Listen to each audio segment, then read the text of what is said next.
This hangout is on air and live. This hangout is more animated than we are. Oh boy.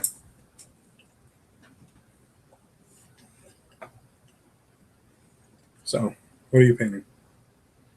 Fire giant bones from Reaper, which is a pleasant surprise. I wasn't sure how. Ah, there we go. There's one of the fun things from Artifacts? Oh, need to close that one. What's that? That's our Google Plus page, Oh, okay. which was streaming at the same time we were. Well, not streaming. It was. How much an hour?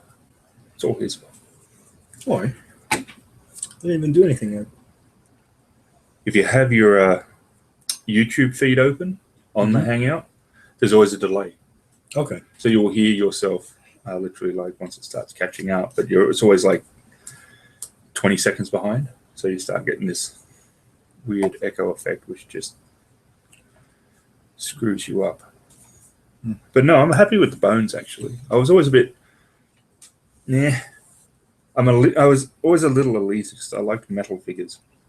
Really? Yep. I thought you were more of a resin. Yeah, well, resin's the best, I think, but which is what bones are. It's just I didn't know that you had a preference on metal. Yeah.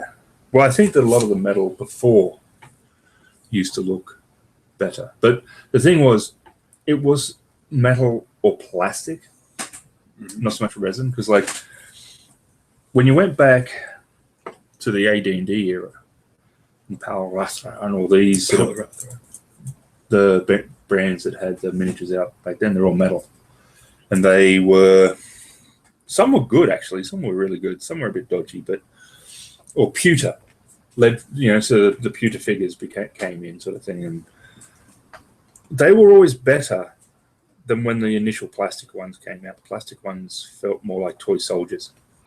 Okay. Now, like the early GWs. Yeah. Now it's better. Like, well, it's not just early GW, but there was a lot of them. But the early plastic felt dodgy. But the resin, I do like. The thing about the resin, like her, she's incredibly light. Cut her off a base, stick her on, and she's just so light. You get the metal, and you get lean forward, especially when you're trying to paint them, and they get very top heavy. Yeah. So I do like the resin. I have a feeling the bones are partly recycled, which is really nice, if true. I've got to check that. Don't quote me on that, but I'm pretty sure I read somewhere they said they were partly using recycled. That's pretty cool, actually. Because they're really good quality for what they are. Well, that's the thing. If you found one of her in metal, I don't think there is, but if they did, you'd probably pay $40-$50 for it. She's $6.95, I think. And it's a pretty big. Good God, she is big, isn't she? Yeah, that's in metal. That would be ridiculous. That would be almost. I mean, she's nothing compared to the 150 we make, but I mean, like from a D&D fantasy game point of view. Yeah, she'd thump you. Vanya, the fire giant. Princess, even. Princess. Not sure if I did the colors right. Colors red. What were you basing them off? I just sort of went with what I thought a fire giant would wear. Yeah, exactly right. I mean, I was a little bit funny with the idea. I was thinking of doing red skin at one point. Okay.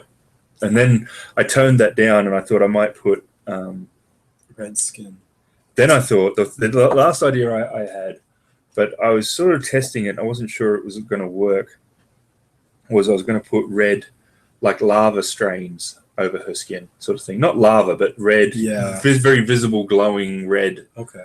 I don't want to say veins because that sounds incredibly unsexy. And although she's she's not gorgeous like the Cloud one, but there's still a certain sort of mystique about her. Yeah, that's cool. Yeah. And I didn't want to make her completely monstrous because she wasn't a monster in the same way. Yeah, so I was just trying to find a way to. And I was getting worried that it was making her more golem-like as well, like a fire golem. But you know what I mean? Look more like magical energy burning than an actual creature. And she's an actual person. She's a real person. Yeah, she's angry, but she's she's real. And I wasn't sure I could get that effect right either, because really, if you're going to do that, you don't just do a red line. You have to do red. It's like your lightsaber issue. Yeah. You don't just do a red line. You do red with white. You should probably fade it out. Yeah. And I thought, you try and like imitate that. Yeah, and I thought that's a lot more time than I have. And you don't really have a lot of surface area to do that on. No. That'd be quite difficult to make it, because like to do it properly, it would have to be really thin. And I originally thought I did. I mean, she's bigger, so you look at her and you go, yeah, there's room. But then at the same time, you start looking and go, no, there's not really that much room. Yeah. And time is... Granted, there are people out there that can totally do that. Oh, yeah. That's the thing. I describe, I think, myself, if I got backed into a corner and they said, because I don't like labels and that, but if they said... What kind of painter are you? Exactly. I would say I think I'm a pretty good tabletop painter. Okay. They backed you into a corner, though. They're just, like, yelling at you. What kind of painter are you? Exactly. Well, it's just I think that if you start using labels to completely define yourself, I think you can trap yourself with it. Yeah, limit yourself sometimes. You become not afraid necessarily to try something different, but you end up not doing something that you otherwise would have. Yeah, because you just go, oh, that's not what I do. Yeah. I think that happens whenever people. I mean, I do describe myself as a figure painter, which I shouldn't completely, because I do planes and that as well. But I mean, I hear a lot of guys say, I only build armor, I only build tanks, I only build cars. And I think that's you should certainly build what you like. If that's all you like, that's fine. But I think that labeling yourself necessarily as a one thing specifically can sometimes work against you trying something else different. Yeah. And I see that all the time, where people go, I'm afraid to paint figures because I build motorbikes. Chris, paint a figure, damn you. Have a go, mate. But yeah, but I mean, I think that I'm certainly never going to be Gold Demon. That's both for the time that they require, but there's a certain level of innate talent I think that you have to be in that sort of zone. But I have fun. There's a lot I can learn. I think there's a lot that I can get better without losing what little sanity I have left stored somewhere in a safety deposit box. I don't know where, but it's somewhere. See, senor. We haven't introduced ourselves, have we? That's because everybody should know who we are. That's what it's all about. Fame and fortune. No, it's not. No one's going to watch this. Fame and fortune. Do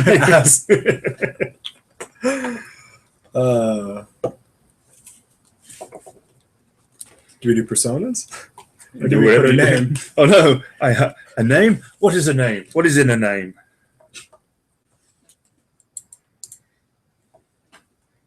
I'm sure if Chris was here, he would have something to say on that. Would he? Yep, that's definitely history. He likes actually being a lot more philosophical than he likes people to let on sometimes. Yeah. Make sure there's no dust before I paint on it. Essentially glue it to the figure. No. Yeah, that would not be fun. Oh.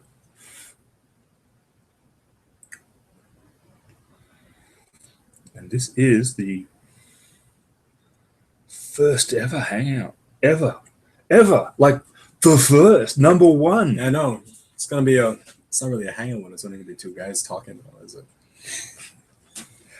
You make it sound like number 100 would be any different.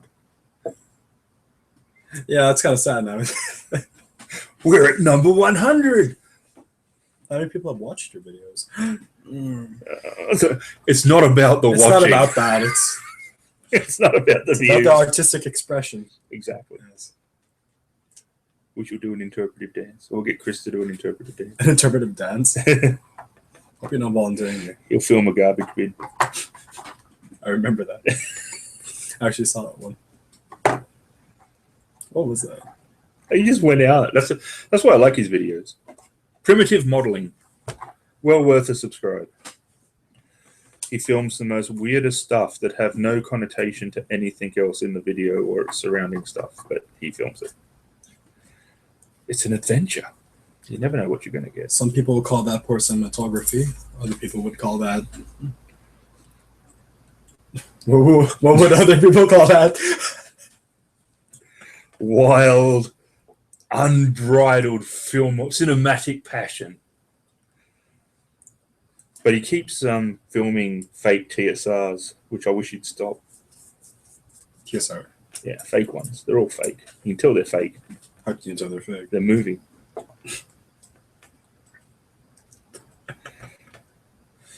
Real TSRs break down. You can't even get out of your driveway. They're just garage queens. Yep. They look gorgeous, but don't go anywhere.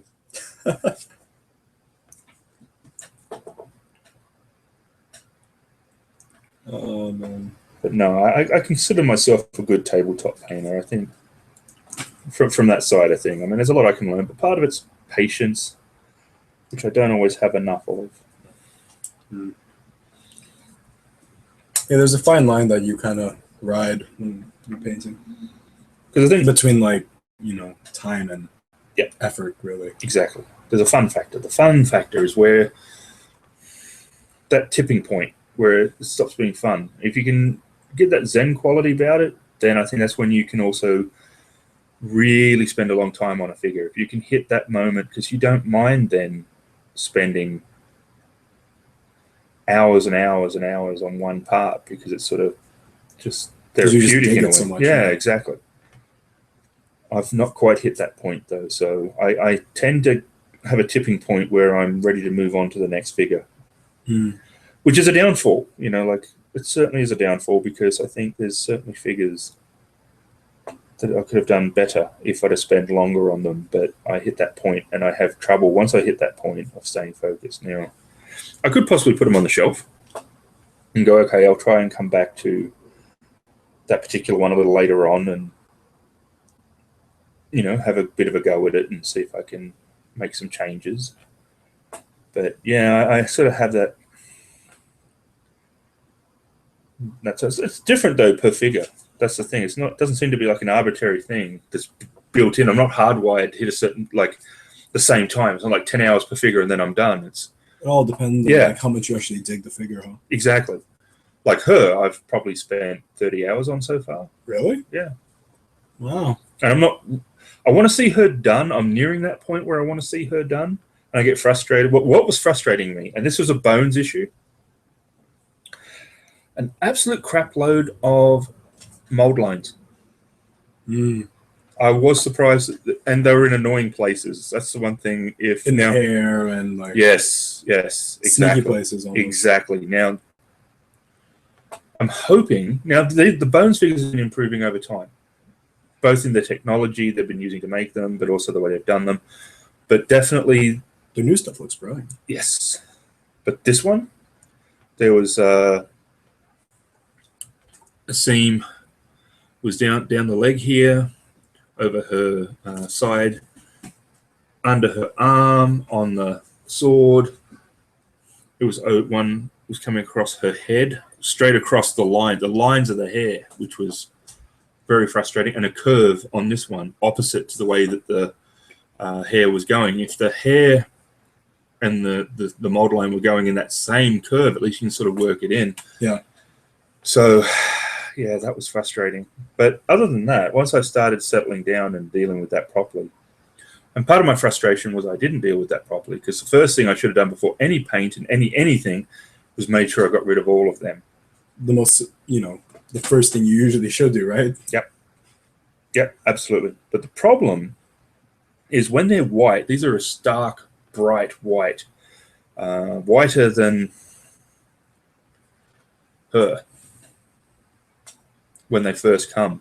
And it's very easy to miss stuff until you actually start putting paint down. So now I run a wash straight over them. A wash? Yep. Any color, doesn't matter, because you're going to paint over it in a thin. So I did purple on the gnome.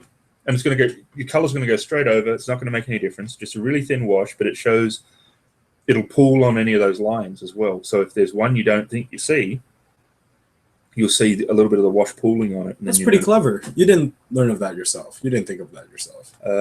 Honestly, can't say. I'd like to say yes, but that's what I'm saying. Like, there's no way you thought of that on your own. I have a feeling. No, I'm pretty sure there's a female painter, famous one. does it as well. And she probably did it first. So I'm not taking credit for it because I'm pretty sure. I mean, other than Mazema, but I'm pretty sure she did it before, and someone's probably done it before her. So, yeah, I'm not taking credit for that one. But I wish I could remember her name. I think it's a girl's name. You think it would be easier? I know. A female painter. I like her stuff too. She's miniature good. painter, at least. Yeah, she's good too. Yeah. If I remember, when I add it, I'll put her in the thing. Box. Yeah, little box under this. It's worth checking her out. She does nice stuff. She's done a lot of professional work. She's done work for Dark Sword Miniatures. No? And I remember she did. She did it on a Ranger, to a brown, to look for detail and just sort of see where shadows. I think she was doing it though to look for shadows. Look for shadows. Yeah, to sort of see where it sort of sits on the figure as an idea. That's also really clever. Damn. Whereas what I do with the bones is I'm looking for mold lines and just generally see if there's any details that I've not seen because they are so white. Oh, well, yeah, there you go. And it's like that everywhere. It's really easy to just not see stuff. So. No, but that's good.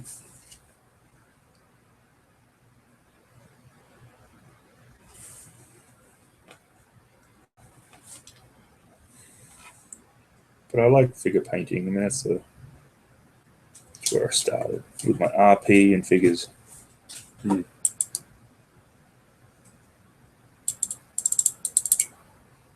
This was a nice figure. That's one thing about the bones. You get some pretty big figures for a pretty small price. I mean, you can't use them in a game like Warhammer, but still, that being... That's not really what they're kind of meant for. Well, no. But I just mean a lot of people sort of go, well, it'd be nice if you could. And it's like, well, yeah, all right, but that's fine. Then, it's okay. It's not that big of a deal. If you're a role player, these are freaking awesome. Yeah, take little pictures, or not even pictures, just have them on the tabletop. Yep. They're great. That's the thing. They're great for... tabletop. Oh. So twice. They are good for that. But even if you're going to do something like Roll20, they're really good for taking pictures and making they're not avatars. What are they called? Tokens. Tokens, yeah. You take a picture. Avatars too, though, technically. Yeah. If you wanted to make like a character. Yeah, and they're great for all that stuff. So, as well as just being good figures to paint and just put on your shelf. Yep. And I like Reaper. I support Reaper. Yeah, Reaper's awesome. They make some of the coolest stuff. Mm-hmm. Especially lately. I remember before when we were doing it at the charity, we kept going. Their swords were so thick. It's like they're wielding tree branches. But then all their newer stuff, especially the Bones range, which because they're moving to resin and everything, they can now do. I guess that was the problem with metal. A thin metal sword was completely breakable. Like you can anything, you just bend it out of shape. Do you remember that one? I never was able to finish it. Yep. It was an elf. I think so. Had the twin blades. They looked fantastic in metal, but it was like paper thin, and it snapped, and there was no way that you couldn't straighten it because it was so thin. You couldn't glue it back in the same. Oh, I was so disappointed. User error. Mm-hmm. What I'd do now is I'd actually cut up the Reaper. I'd buy a cheap Reaper one, cut off a two-handed sword, and I would have glued it on. And just glued them both. It might have worked. It might have worked. Actually worked. Two-handed sword in 28 might become a one-handed long sword in 54. I wish I'd thought of that then. That would have been pretty clever. Bugger. He was awesome apart from that. Losing control. You're right. Yeah, I was losing control. Negative waves, man. It's all those negative waves.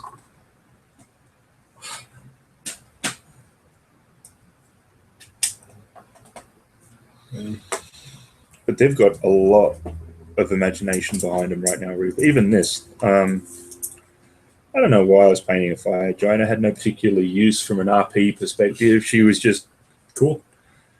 Yeah, she is. I mean, she's huge, but a little squatty. She's not got long legs, but unlike the Cloud. Yeah, she's all legs. She is. But she's got very nice. She has a good personality too. You don't have to subjugate her like that. subjugate. Yeah, Put her in a box. This one will crush you. I mean, she's so angry. She's bending her staff. Totally on purpose on that.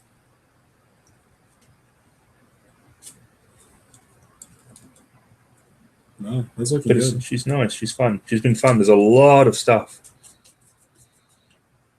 Actually, that's what got me into trouble. If anything got me in trouble with this figure, it was when you first look at it, you sort of see, yeah, there's detail. Yeah. You know, obviously, but the amount of detail doesn't sink in.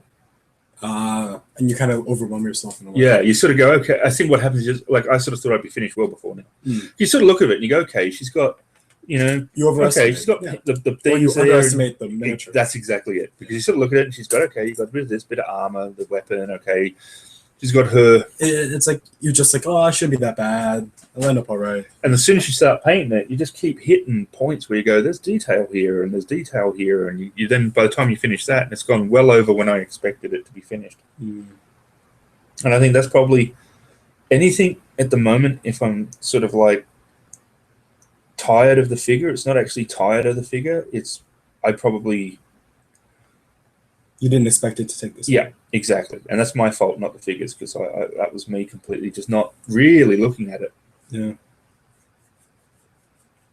I sort of looked at her as the whole and went, okay, she's cool. Yeah, bit. I could do this. I could do this. This is easy. I'll be able to do that. That kind of stuff, right? I should have really sat down and looked at it from a more tangible perspective. Yeah, in a way. Yeah. Be much more sort of serious with it and go, okay, a proper sit down and look at, that's not what I did. You just kind of jump the gun in a way. Yep. That's what I always do. That's the fun of it, though. It wouldn't be a crit fail paint job if I didn't do that.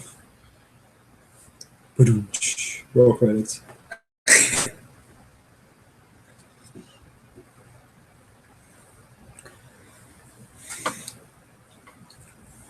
Top Gear, top tip: kids, don't take too many projects at once. It gets annoying. But we're not Top Gear. All right, so take on as many projects as you want. Screw them all up.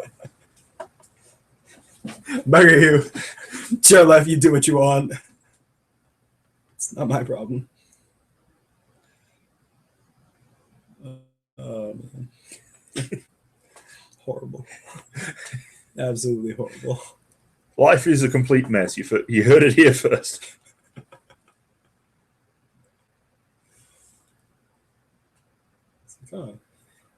People that watch, I like these guys. They give really sound and depressing advice. Yeah, exactly. If you're thinking of painting her cape in high detail with several colors, don't. Don't. Just go to sleep. What are you doing still up? You'll never be a good painter. Just like, oh. Oh, man. You're thinking of scratch building some extra detail? Don't. You'll suck. You'll mess it up. Is this your first time? Don't even attempt it. Just watch YouTube videos and admire others. Don't even try. Just watch other YouTube videos Just watch of people other screwing up. Yeah, laugh at them. So bad. Oh, man. I'm literally more than 75% like underway on this figure, and I still have no idea what I'm going to do with it. I'm just... do you think I should do like all the straps brown or black? Because there's a lot of... Where'd you paint? Don't want to touch. You could touch the feet or the head. There's a bunch of straps that are like holding the knife and all that. Yep. I started to paint them brown, and Yep. then I'm going over with like the black green. The Leo Yeah, you definitely model color black. That's black. Black glaze. Where is the black green? I had it like a second ago. That's Midnight Blue. Okay, well, screw the black green. It doesn't want to show up. Where is it? I got a I'm pocket actually like confused. full of holes. Stop. What song is that? Pocket Crazy. Full of Holes? Crazy. Crazy? From Ice House. Okay. Great Australian band. There's not many. It's not many. There's a lot of Australian bands, but there's not many good ones. patriotic. No, but I like Ice House. They did some good stuff. But yeah, crazy. I had a little accident, but it's nothing too serious. That should be a painting motto. I had a little accident, but it's nothing too serious. He says as he just bleeds like it's like I'm just gonna do the iris just right across his face. I remember when you dropped her the other day. Oh right yeah, over the water, and I heard the click, and I thought, "Oh, please don't tell me you couldn't just see all the paint pour." This is like no. You see like fall down to the bottom of the tube. Exactly. Yeah. No, so, I do the straps. Yeah, but like what color? Darker brown or black, or you can do a white lace if you want to bring focus to like her shirts are white though. Okay, so then you do the opposite. So I was gonna do the straps the same color as the boots. So the black green. Yep, that's fine. Black green though, that's adding another color. Maybe I should just do like a German gray. You can do that too. It's in the same zone. All right. Where's the German gray? There's the black green. I was looking for it for like how long? All right, that's cool. It's still not the one you asked for. Yeah, this is the Reaper. Yeah, the Reaper Master Series paint. Yep, black green. This stuff is really cool. I have no idea if they can. Probably. It should. It's probably it's also backwards. But whatever. Is it? Yeah, I like Reaper paint. Any dropper ones are actually pretty good. Yeah. The Vallejo, the Model Air ones are actually some of my favorite. I love their blues. And they got a huge amount. I would say what color this is, but we rubbed off the name like years ago. Yeah, it's blue. Yeah. No, actually, what paints are these? What colors are these? Where are the names? They're usually they're on the bit that rubs off first.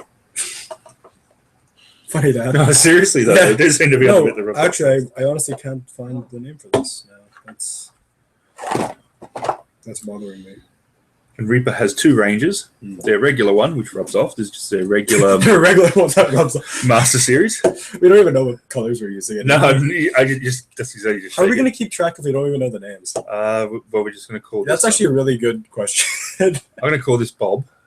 Bob. This is color Bob. Can this be filled? Sure. No, blue fill. Blue fill. Yeah, see. So I did that. And then they have their HD line. HD. Shut up. Which is they got a yellow wrapper, and they're a thicker. There's more pigment. Label. Yeah, these are meant to be like your priming colors. So I like both. I use these a lot. You both take water to thin reasonably well, and they're good fun. And there's a lot of colors. Yeah, 300 or something by the time it's all done. So you got a lot to play with. They're getting rid of it. They're moving away from it and doing something different. They were doing a tricolor. That was their big idea before. A tricolor? Yep. You would get one color. Okay. Okay. This isn't it because but like if that was they release one color and they like that's your main color, that's your base. Then they'd say that's your highlight and that's your they're getting rid of that. Yeah, they're getting rid of that tri. That's kind of cool. That's a kind of cool idea, though. And I think they're just replacing them with colors now because I think people have started mixing. I think a lot of people are just mixing colors. I want to say professional painters, but a lot of painters have been mixing the colors, and I think they've started realizing that maybe doing a combination like that isn't worth it. It's better just to release a whole bunch of separate colors and let people let people decide. Yeah. All that. So I did read that they were slowly moving them out of their line. That's cool. And I guess they're going to do something different. Interesting.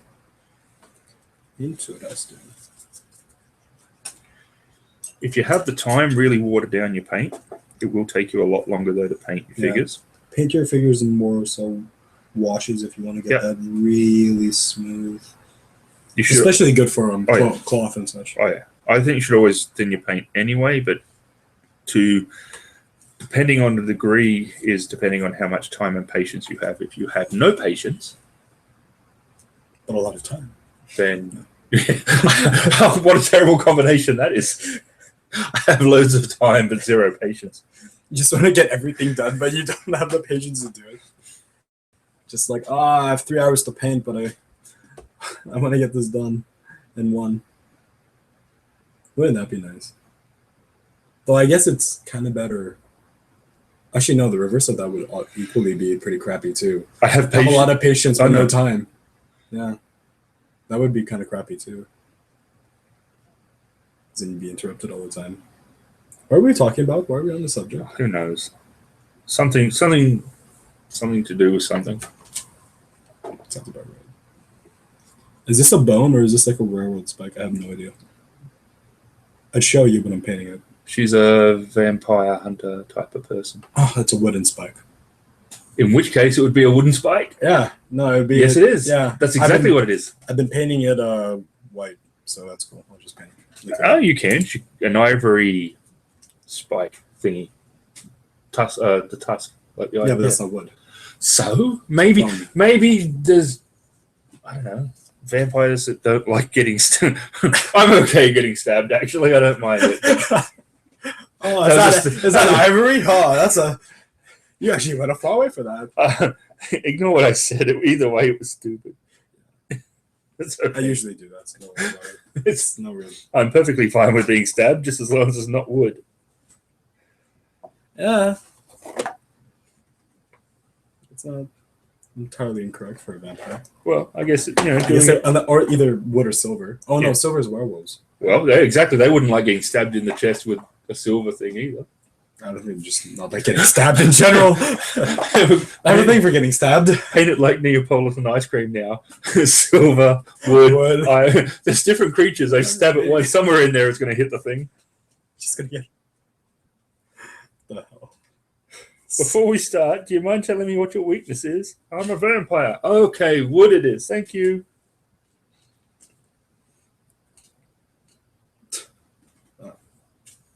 We don't have a talent? No, we don't.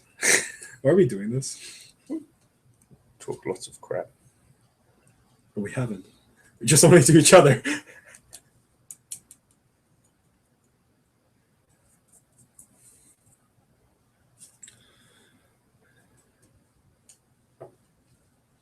There's nothing too serious. I'm using the wrong color. How can it be the wrong color? Ah.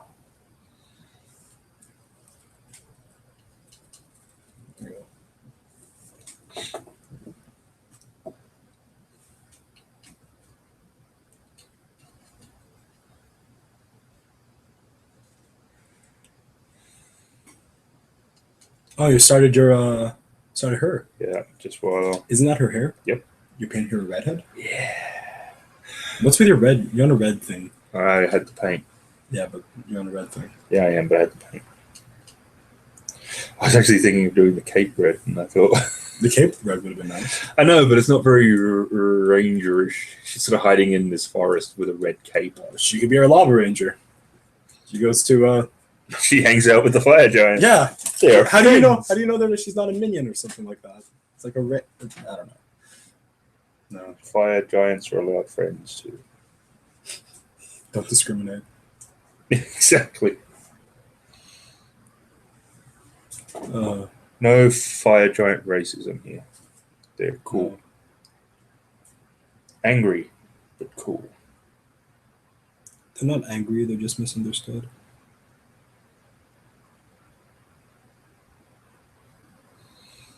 She crushes things with her mighty spear. Don't spears usually stab? Mm-hmm. Well, when she's that big, it doesn't really matter. There's a certain level of where it just doesn't matter. That usually happens when you get around 11 stories tall.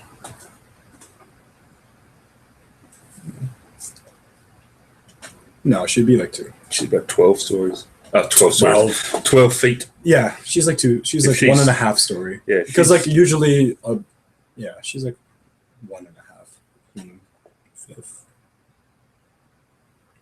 12 meters, you would say? Maybe 10. Let's say she's like 5. What? An elf, so she can either be. Yeah. It depends. This depends on your definition of how tall an elf is. Mm. I wonder if model or figure makers take that into account, trying to keep like realistic heights when they make the models. Not making all of them like, you know. Yeah, I'm not There sure. must be some sort of standard. You'd think. I'm not sure there is, but you'd think. Yeah, it probably just varies from mini to mini. Do I have any 28 mils on me? No, I only have a 32. Dude, the thing is, that looks bigger than this. And this is a 32. I know. Is it not? Or maybe I'm just wrong. Well, actually, I don't know. They kind of look, I have no idea. I'm not sure if this one's Is that a 28? Or is this a 28 or is this a 32? 32. Is this, you sure? Mm-hmm. She could be heroic though. Yeah, but she doesn't look heroic. So. Well, I know, but she doesn't. Yeah, but I don't know. Yeah. Just paint me. I have a feeling she is slightly heroic. But then again, I don't know, because your other one was kind of... Yeah, it was pretty skinny too, eh? Or is that not what you were talking Yeah, about? that's exactly what I was saying. Like, Okay. but then parts of her, while being skinny though, still felt... Large, yeah. Yeah, that's so I don't know. I really don't know. Do we know who sculpted these? That one's a Reaper. Steve. Reaper Bones. Steve. His name was That Steve. one was Steve, yes. Can't think of his last name. He works for Games Workshop now. Hmm. I think he's doing pretty good, so that's cool. Well, yeah. Getting picked up by GW is a pretty big deal. Yeah. So that's cool. I would always say like so. this stuff. Yeah.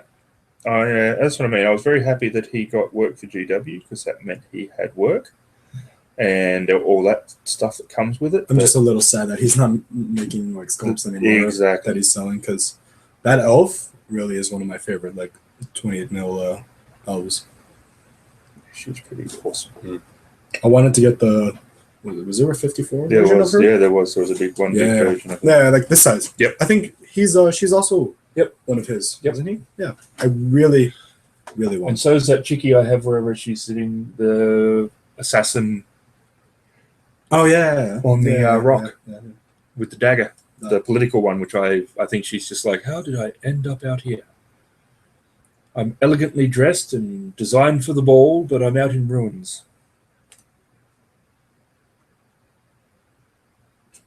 I have a naughty joke for that one. Because we're all about the maturity.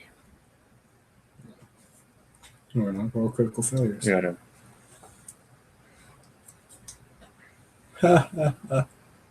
See what I did there?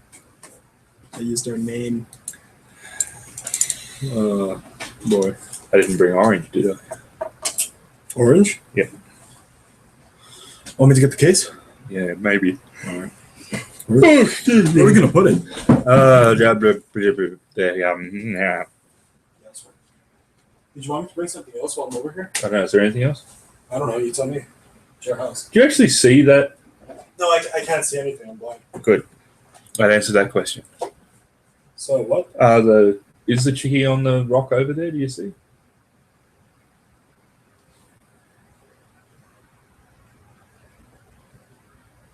Yes. No. Oh, it's all right. Yes. Did you burn it down, maybe? I have no idea. I have no idea. I don't know where I put my finished work. I did something. You just toss it. Yeah. No, I don't really see it. Okay. The main thing is I need the orange. I got to work on the hair. Got to work on the hair, darling.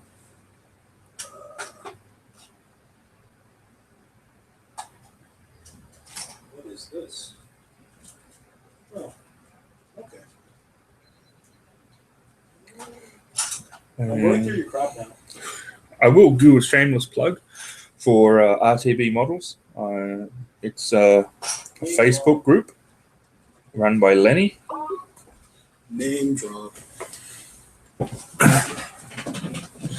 And it's a very welcoming page. It started originally just so he could put his own stuff up to show what he's doing, but he's set it up so that anyone can post pictures of their work and that, and it's really cool. So it's RTB Models on Facebook. Did you want to talk about this stuff?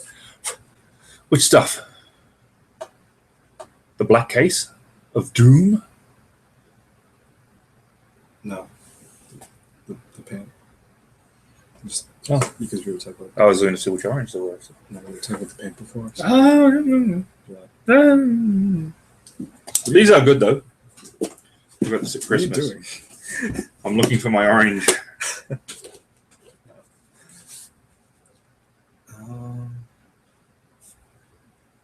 I was gonna ask you for a color, but I have no idea what I actually need now. But,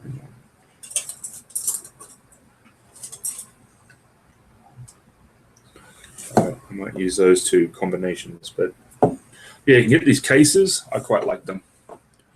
Not if you have a shelf where you do your paints, this doesn't matter, but it's really portable.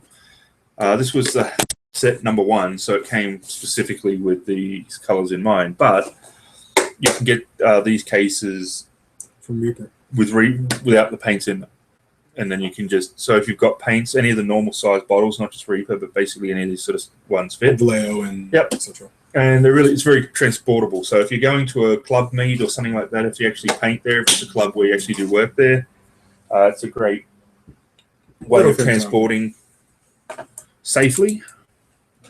But I like getting this worked out at a pretty decent price. You pay less per paint. So that's cool.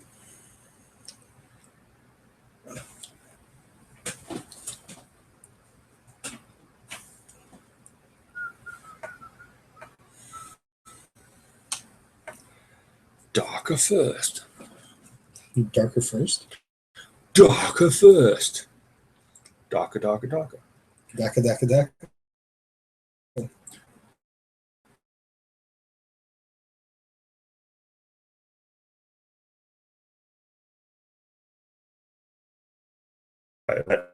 And from AD&D, all these different sort of crazy games, there'll be game streams and discussions and so on. All that jazz. So hopefully there'll be a fair amount of content as we go along, just to keep things fun and interesting. I've got a couple of tutorials coming up. I'm going to do the one which I promised Louie, which is going to be on the gnome. And she's going to be, I'm going to do something a little bit different with her than I originally intended, but she's going to have a very nice green hairstyle. Green? Yeah. For a gnome? Yep. Because she's a gnome druid. Oh, okay. And I saw a picture online. I don't know who did it. I'll see if there's... That's the only thing. Sometimes when you go looking online, you find these pictures, but they've found it somewhere else and they're just showing it. So it becomes very difficult to actually know. Track down. Yeah. Know the artists and such. But yeah, the color scheme is not mine. So kudos to whoever actually created it. I think it's really interesting. So it's probably going to be a mixture of greens and browns, I think, for the druid. They're very earthy. Obviously, the druid class is all about nature. So I'm going to do green hair. And I think brown, because she's got a lot of leather. So I think, would it actually be leather, being a druid? It seems to depend on the game, and some of them decide no. I thought druids would not be cool and with killing stuff and wearing all that. That's where it's fun. Some of them. That's where it's fun, killing animals. That's where it's fun. Some GMs and some of the rule books sort of treat it like normal, as long as it wasn't cruelty, a necessity, protection, keep warm, stuff like that. Then that's part of nature. That's the same as a lion food chain. Yeah, exactly. Okay. Right. As long as it's not excessive, not done for sport, not done for fun, everything's used. Okay. Others treat druids that they're so in touch with nature on every level that they don't do any of that, and there are some druids that are figures where they're like wrapped in plants, like they literally control the plants, and that becomes their clothing sort of thing. Though those are more like dryads. Yeah, exactly. A bit more poison ivy-ish too, you know. But so it looks like she's wearing leather though. But I can look because I haven't fully decided. But I was thinking if I go leather, I'll do the browns, and I'll have to decide from there what I do. Skin tone, no idea yet. I'm still working on that because the green hair is where things get interesting, but also complicated. Yeah, I can see that. It's gonna be actually quite difficult. Though, if you're taking the color scheme from something, do you remember what they did? Yeah, they did standard color skin. They did the green hair. Okay. I'd say do like a. I'd say do darker, but dark skin's hard. Yep. Dark skin's actually quite difficult to paint. Yep. It's very easy to make dark skin, but it's very hard to make dark skin look good. Yeah, especially with like the new techniques that we kind of maybe not so learned but heard of. And it's because the opacity of real human skin doesn't get the same way when you paint it. So you can look at a certain that's the thing, right? Because people like I've read reviews where they they sort of try to do, if it's going to be a like an African dark skin, they say sort of do chocolatey brown, but that doesn't always work either. And Indian has a certain color, and even white. You can't paint white. It's not right. If you do pink, it's not right. It's all those nuances in the colorization of the different people and the pigmentation of like how the skin works and how it's like semi-gloss in a way, and at the same time it's matte. Now, literally, the only reason I did her skin dark, she is a fantasy creature, and there's no way to. I don't know. I can't say there's no way to offend anyone. I'm sure there's always a way to offend someone, but because she's fantasy, if you try hard enough, you can offend everybody. But she's not based on any particular ethnic group. She's not based on any. So if I sort of muck it up, if I muck it up, it's not. I would. You're not going to get. It's much harder to try to paint someone real and get a proper skin tone. Yeah, that's going to be something I'm going to have fun with. Skin tones was always like probably one of the banes of mine. I mean, I'd love to. I really would like to be able to get proper skin tone, because there was a couple of figures, and I saved some pictures I found online of he was a Native American, and he was decked out in a blue and white. I don't know if he was a real person. No, he was a real person. It was a photo. I just don't know if he was like a chief or if he was like so he was obviously some important member of the tribe sort of thing. He wasn't a standard warrior kind of guy. He was he was someone of importance. Yeah. Fantastic, like clothing, like feathers everywhere in the same color, the blue and the white. So I was blown away by the complexity of the actual, clothing that he was wearing. It's spectacular. Is this a photo or? Yeah. It was of a real person. Yeah, it was a big event in Dakota or somewhere like that. That's pretty wicked. So it was posted online, so I saved it because I'm really impressed by the way, and I thought it was such an interesting character to sort of that paint scheme to emulate. But doing the skin tones where I'm really worried. You get the feathers. That's just patience to get that right on the figure, but the skin tone, that's where it's hard, because you don't want to be disrespectful and just be I don't care about the skin tone. Near enough is good enough. I mean, that's not cool. I mean, I know people aren't necessarily being racist. You know what I mean? Like when they go and get the skin tone right, but wrong. I think you got to try as best you can, and especially if you're like trying to emulate something. But I find skin tone can be really hard to know where to start, because skin tone is a pickle. There's a lot of different like techniques and such in order how to do it, but like doing those techniques is a whole other story. It's just so easy to get it wrong, because you don't get that. It's what it is. I think a really important thing is to use a lot of water to start with, like because skin has that sort of luminescence, in a way you can. And I think that's what's really if you use too much paint, you can see the blood underneath. Exactly. So it gets that pinkishness, but then at the same time, it's not pink. Exactly. It's not red. So I think it's really vital to do your skin layer with watered down paint, so that you try and get as much of the undercolor as possible. Yep, exactly. Because I think that's the first mistake beginners do, because then you get a very not necessarily thick with like brush strokes, but it's thick in the sense that. Color. Yeah, the depth. There's no depth to the color. It's really rich, but it's solid. It's like when you're painting cloth, and the skin isn't like cloth. Yep. It's very different. It's not very uniform at all. And that's when it looks like you've done paint rather than skin. Yeah. Though that kind of skin tone or that type of painting is much more advanced than a lot of the new painters can do.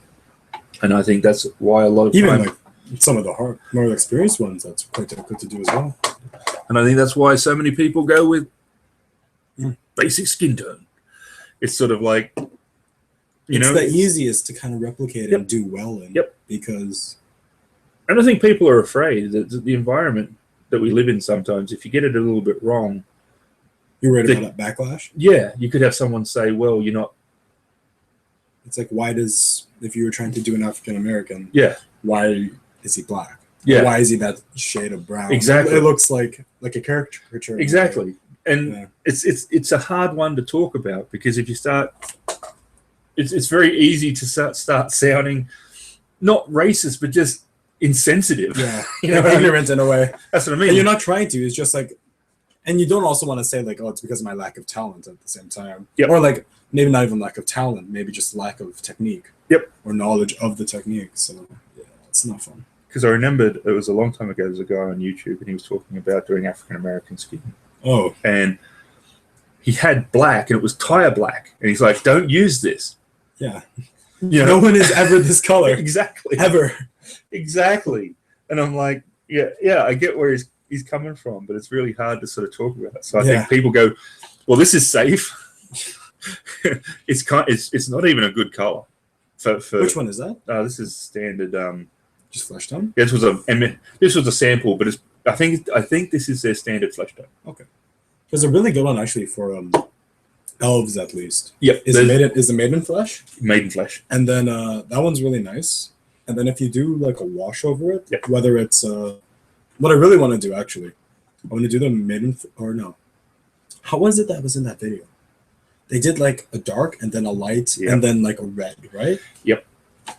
So I was thinking more along the lines of like doing a darker skin tone at the bottom, maybe like a regular flesh tone almost, but like really light coats, so you could still see the plastic underneath or the basing underneath, and then from there putting like some of the maiden flesh on top or the lighter skin tone. So then, but also keep that like not totally covered, so you still get that blending and such, and then finally putting like a red glaze on top.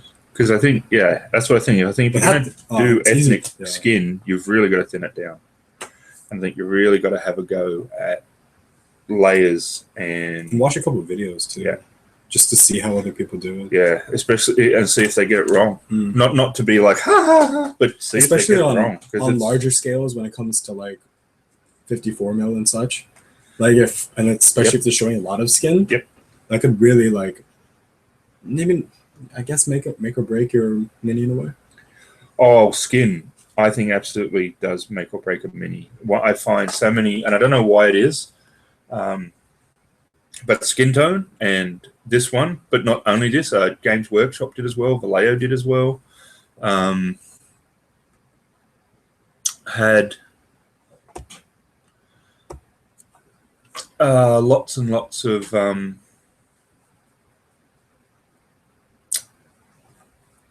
pastiness, chalkiness about it. Yeah. It was so hard to make them the grain. Yep. You could see a lot of the pigment grain, that stuff.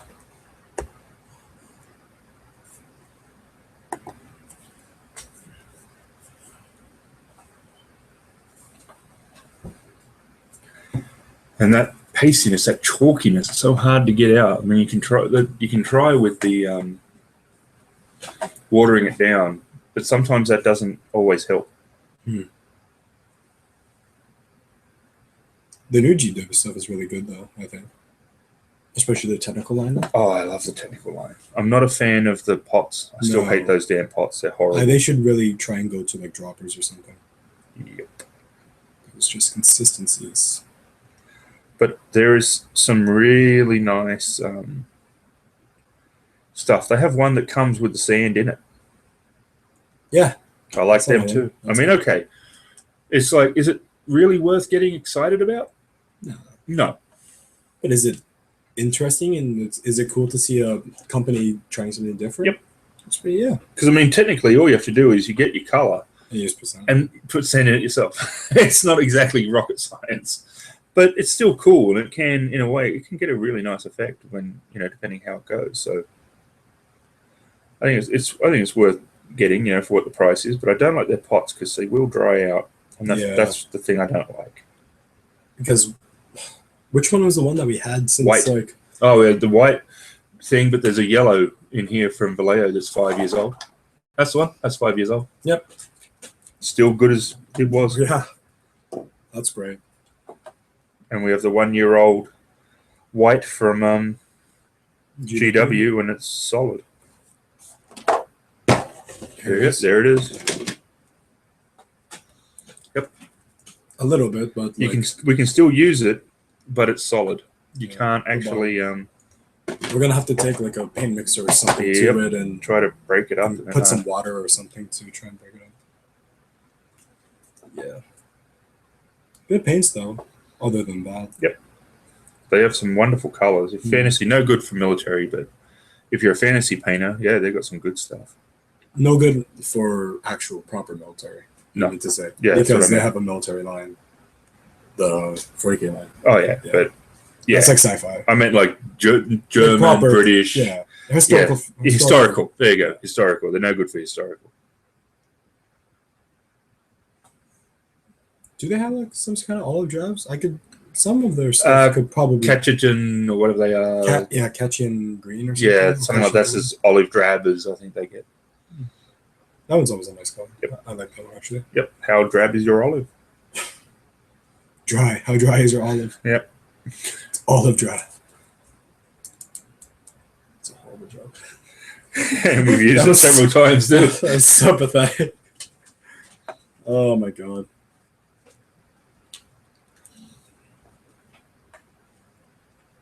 Man, oh man. I don't even know where to start with her. Like, you ever get that feeling where when you're painting, you like what you've done, but you wish you can do more, but you don't know how? Yep. Every damn time. Every single damn Vader is actually one of the ones that I'm super happy with. Considering that it's only really one color, or just one shade, just black. And that's the downfall of looking at good stuff. Yep, because you know that one I finished, so Elf with the Staff. Remember that picture I showed you in the green where she was so highlighted and it smoothly went in? I can't emulate that. And I was looking at mine going, I'm kind of happy with it. And then it's like, here, look at this one. Mine's crap. It was so disappointing. It wasn't as inspirational at all. It was just disappointing. It's like, oh no, I have so much to learn. But on the plus side, they might well have spent more than 100 hours actually on that damn 28mm figure to get that level of blending.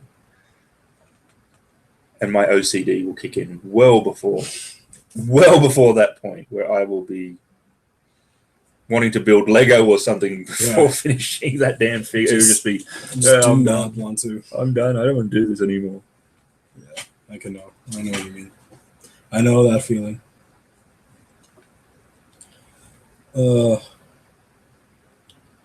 Thinking about washes, man. Thinking about painting so watered down. I mean, there's no right to complain, really, because that's how you get the result. And, you just have to suck it up. But I wish there was a way to just get the result, but faster. Because the big thing about painting is not only the painting part, but it's also like seeing my result. And I'm very impatient. So I would really, maybe I'm not very impatient, but I certainly have a threshold in which I want to get stuff done. Yep. And, Yep. I don't know. I don't have a big stash now of figures, but I remembered. Yeah, I have quite a large one. You still have quite, Oh, not like we used to. Not like when we were at the charity teaching. We had a lot more then. That was hard, actually, in the sense that it was good to be teaching and everything, but at the same time, it was really easy to be going, okay, let's get this, hoping to get skills down so that we can get on to the harder ones, the more complex ones. We did nearly all our night models stuff was through there. Yeah, it was. And a big that was a big plus to night models. Yeah, night models is great. I think some of their newer stuff is a lot better. Yes. Yeah, planning wise and build wise. Oh, I love their. But their detail was always pretty good. Yeah. Though they had their earlier stuff had some problems with flash. Yep. And metal was always fun to work with. Yep. But I love their DC line especially. That's if you're a fan of the DC comics, it's great they've done. But what I love about them is they've not just done the comics. You can get the Joker as an example, and Batman in. They've done Adam West from the old TV series. Yeah. They've done the comic Batman from like the 1970s, which I love. That's sort of when he got dark and pointy-eared. Yeah. They've got Christopher Nolan's version. Okay. They've done him. They've done Arkham City. Oh, the game. The game. So they pretty much got every Batman. Same as Harley. You got classic Harley with the big jester ears. And you've got the first Harley from Arkham Asylum. Okay. You've got her from Arkham City. It's cool. Bane and Scarecrow. You've got Scarecrow from the comics. You've got Scarecrow from Christopher Nolan in the suit with the mask. You've got then they did the one from the games with the big gas mask, sort of more horrific. Yeah. I like what they're doing. You've got a big choice of how you sort of play that game and that. So I'm desperate for Batgirl.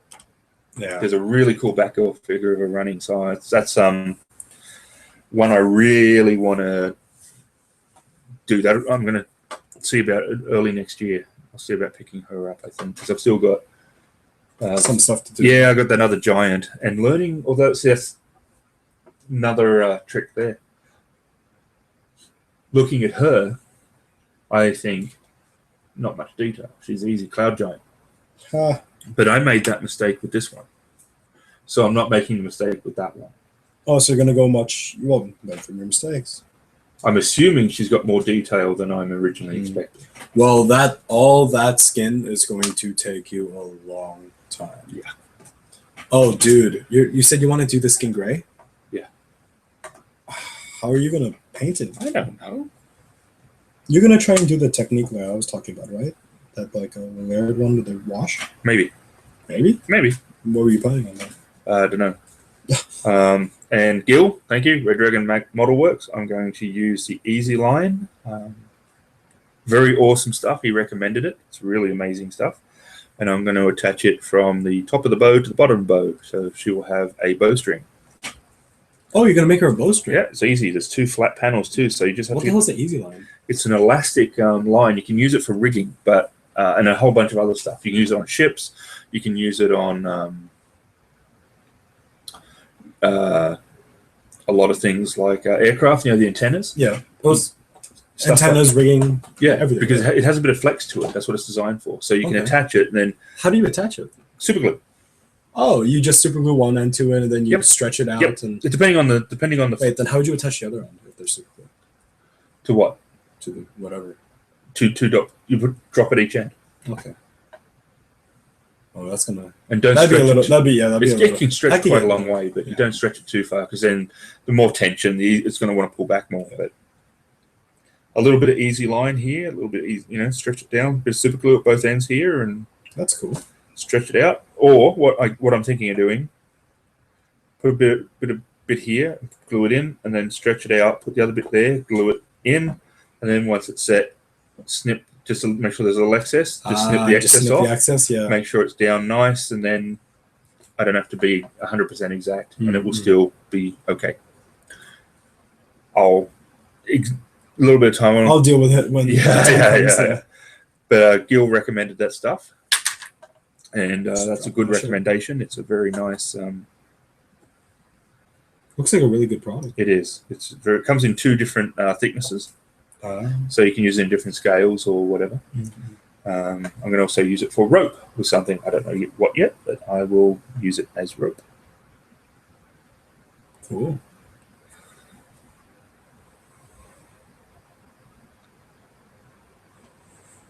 A Spider-Man figure, perhaps.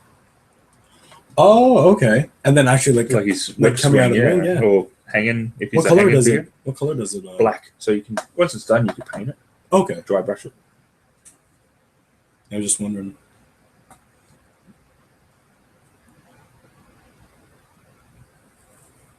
Oh man, this girl has a pouch under her arm, but her arm is blocking the pouch straps. Yep. I would say that sounds exactly right. Yeah. As I have successfully found another mold line. Have you actually? Yeah. Where? That is hilarious. Somewhere. That one isn't that bad. No. You could just scratch it off and then repaint it. At least it's not on the actual mini itself. Yep. But that still sucks. Can't even get the light into the area where I want this paint. But that's working.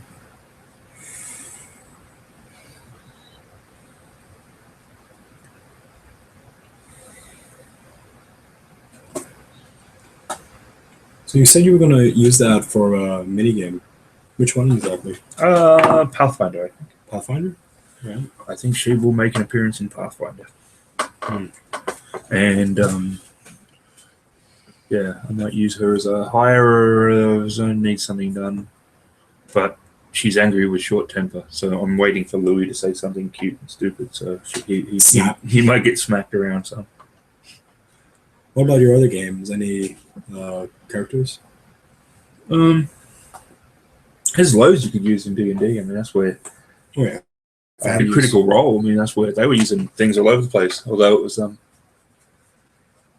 he didn't bring all his miniatures. It was funny in the last one. He kept getting caught out where they'd transform into something, which was funny because Druid could change shape. So she turned into a rhino. That was it. She said, "I turned into a rhino," and he was like, "Seriously?" And he's like, "I don't have a rhino miniature." So, so just substitute. Yeah.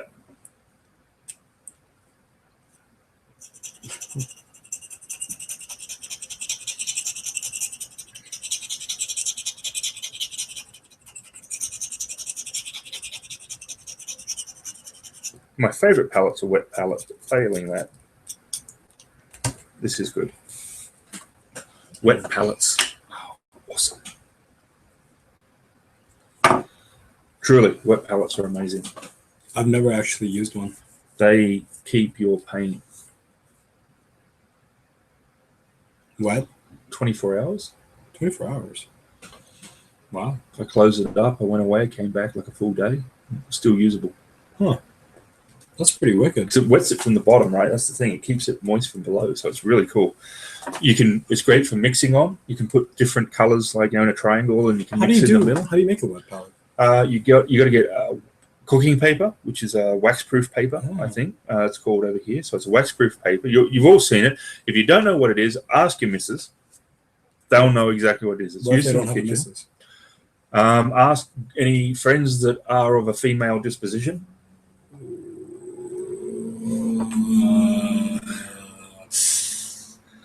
Go on a helpline.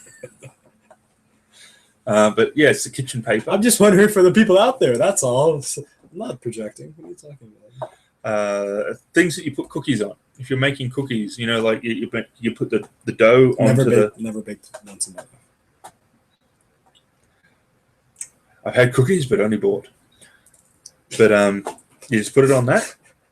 Yeah. That's your top layer. Underneath it, get paper towel. You put the paper towel, lift that up, pour some water in. You don't want loads of water, but you want that paper towel to be wet. And then the wax-proof paper, it allows moisture to come through, but not like just regular paper. So it just keeps it moist. And so that contact point gets wet underneath, and your paint stays pliable for for quite some time. All right, that sounds like a good tutorial. You can actually that sounds like a good tutorial video.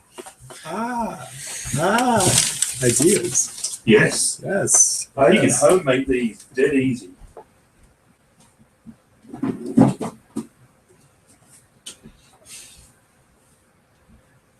is one I prepared earlier. Like a cooking show. This one is... Well, you actually made it with. No, we bought this. Oh. My wonderful wife bought me this. Do you know how to use it? Yeah, it works the same. This is the... Do you really? Yeah. Now, this is a little bit different. The custom-built ones are a little bit different. So, it comes with sheets. Okay. All right? So, you put your water in. In this case, they use a special sponge. This is a spongy material. Sort of like a kitchen sponge. Yeah. A little bit different, but that's sort of what it is. So you put your water in the bottom. Then you put your sponge over the top. So this soaks up the water. Doesn't smell like anything. And then you have your... This isn't wax paper, but it's just their special compound, but does the same thing. Okay. And then you only use one, take the others out. So do you like rip it out and put it in these things? No. Oh, you just do it here? These are here for mixing in that, but I'm not quite sure because I guess this is just you can put your own globs in there. And then you can put it on here. So in this case, you'd only use one. You put these away, use one, and then you just put it on there, and it will then when you're done, it's important to put the lid on if you want to keep them. That is pretty clever, and it lasts quite some time. It's really clever. The only reason I don't use it is because we're often painting like this. Space is an issue for how we're doing it at the moment. But also just, when okay, bigger figures, dragons, beasties, anything. That's a must. I think you really will. We're only painting. Yeah, you're painting 54s, 28s. Painting a coat now. By the time you're done, you're done. Yeah. You do the dragon, we can have all the scales, especially if you're moving back and forth between colors. Yeah. If you've got several colors you're sort of jumping around, the wet palette will save you constantly having to come back to your bottle. I love them. I really do. If you make a small one, like let's say so big, I'd use it all the time. I really would. Because, when we come back and your paint's dried on whatever palette you're using, yeah, that doesn't happen. So even if you come away... So where it's good for is touch-ups too, right? So you start painting your next segment and you slip and you notice a touch-up, you can always come back. You don't have to come back and remix anything. It will still be wet, even if it's the next day. So I'm a big fan of wet palettes. They are totally awesome. I think they really are in some ways essential for figure painters. I need to get a haircut. Goddamn hippie. Don't talk. You were worse than me a while ago. Didn't say anything. Can't prove anything. Damn you.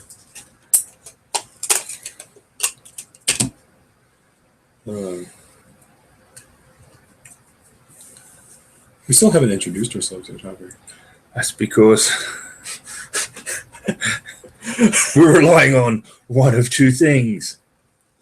Either becoming so amazing that the entire universe will automatically know who we are, or we're so crap that we don't want anyone to know who we are. It wouldn't make a difference anyways.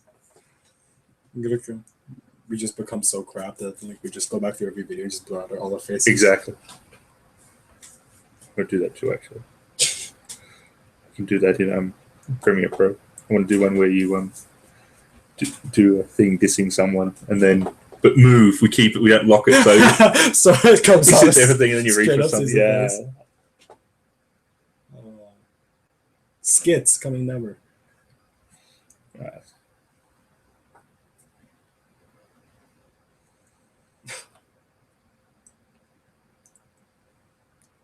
So what's the first actual IP we're going to be able to put up?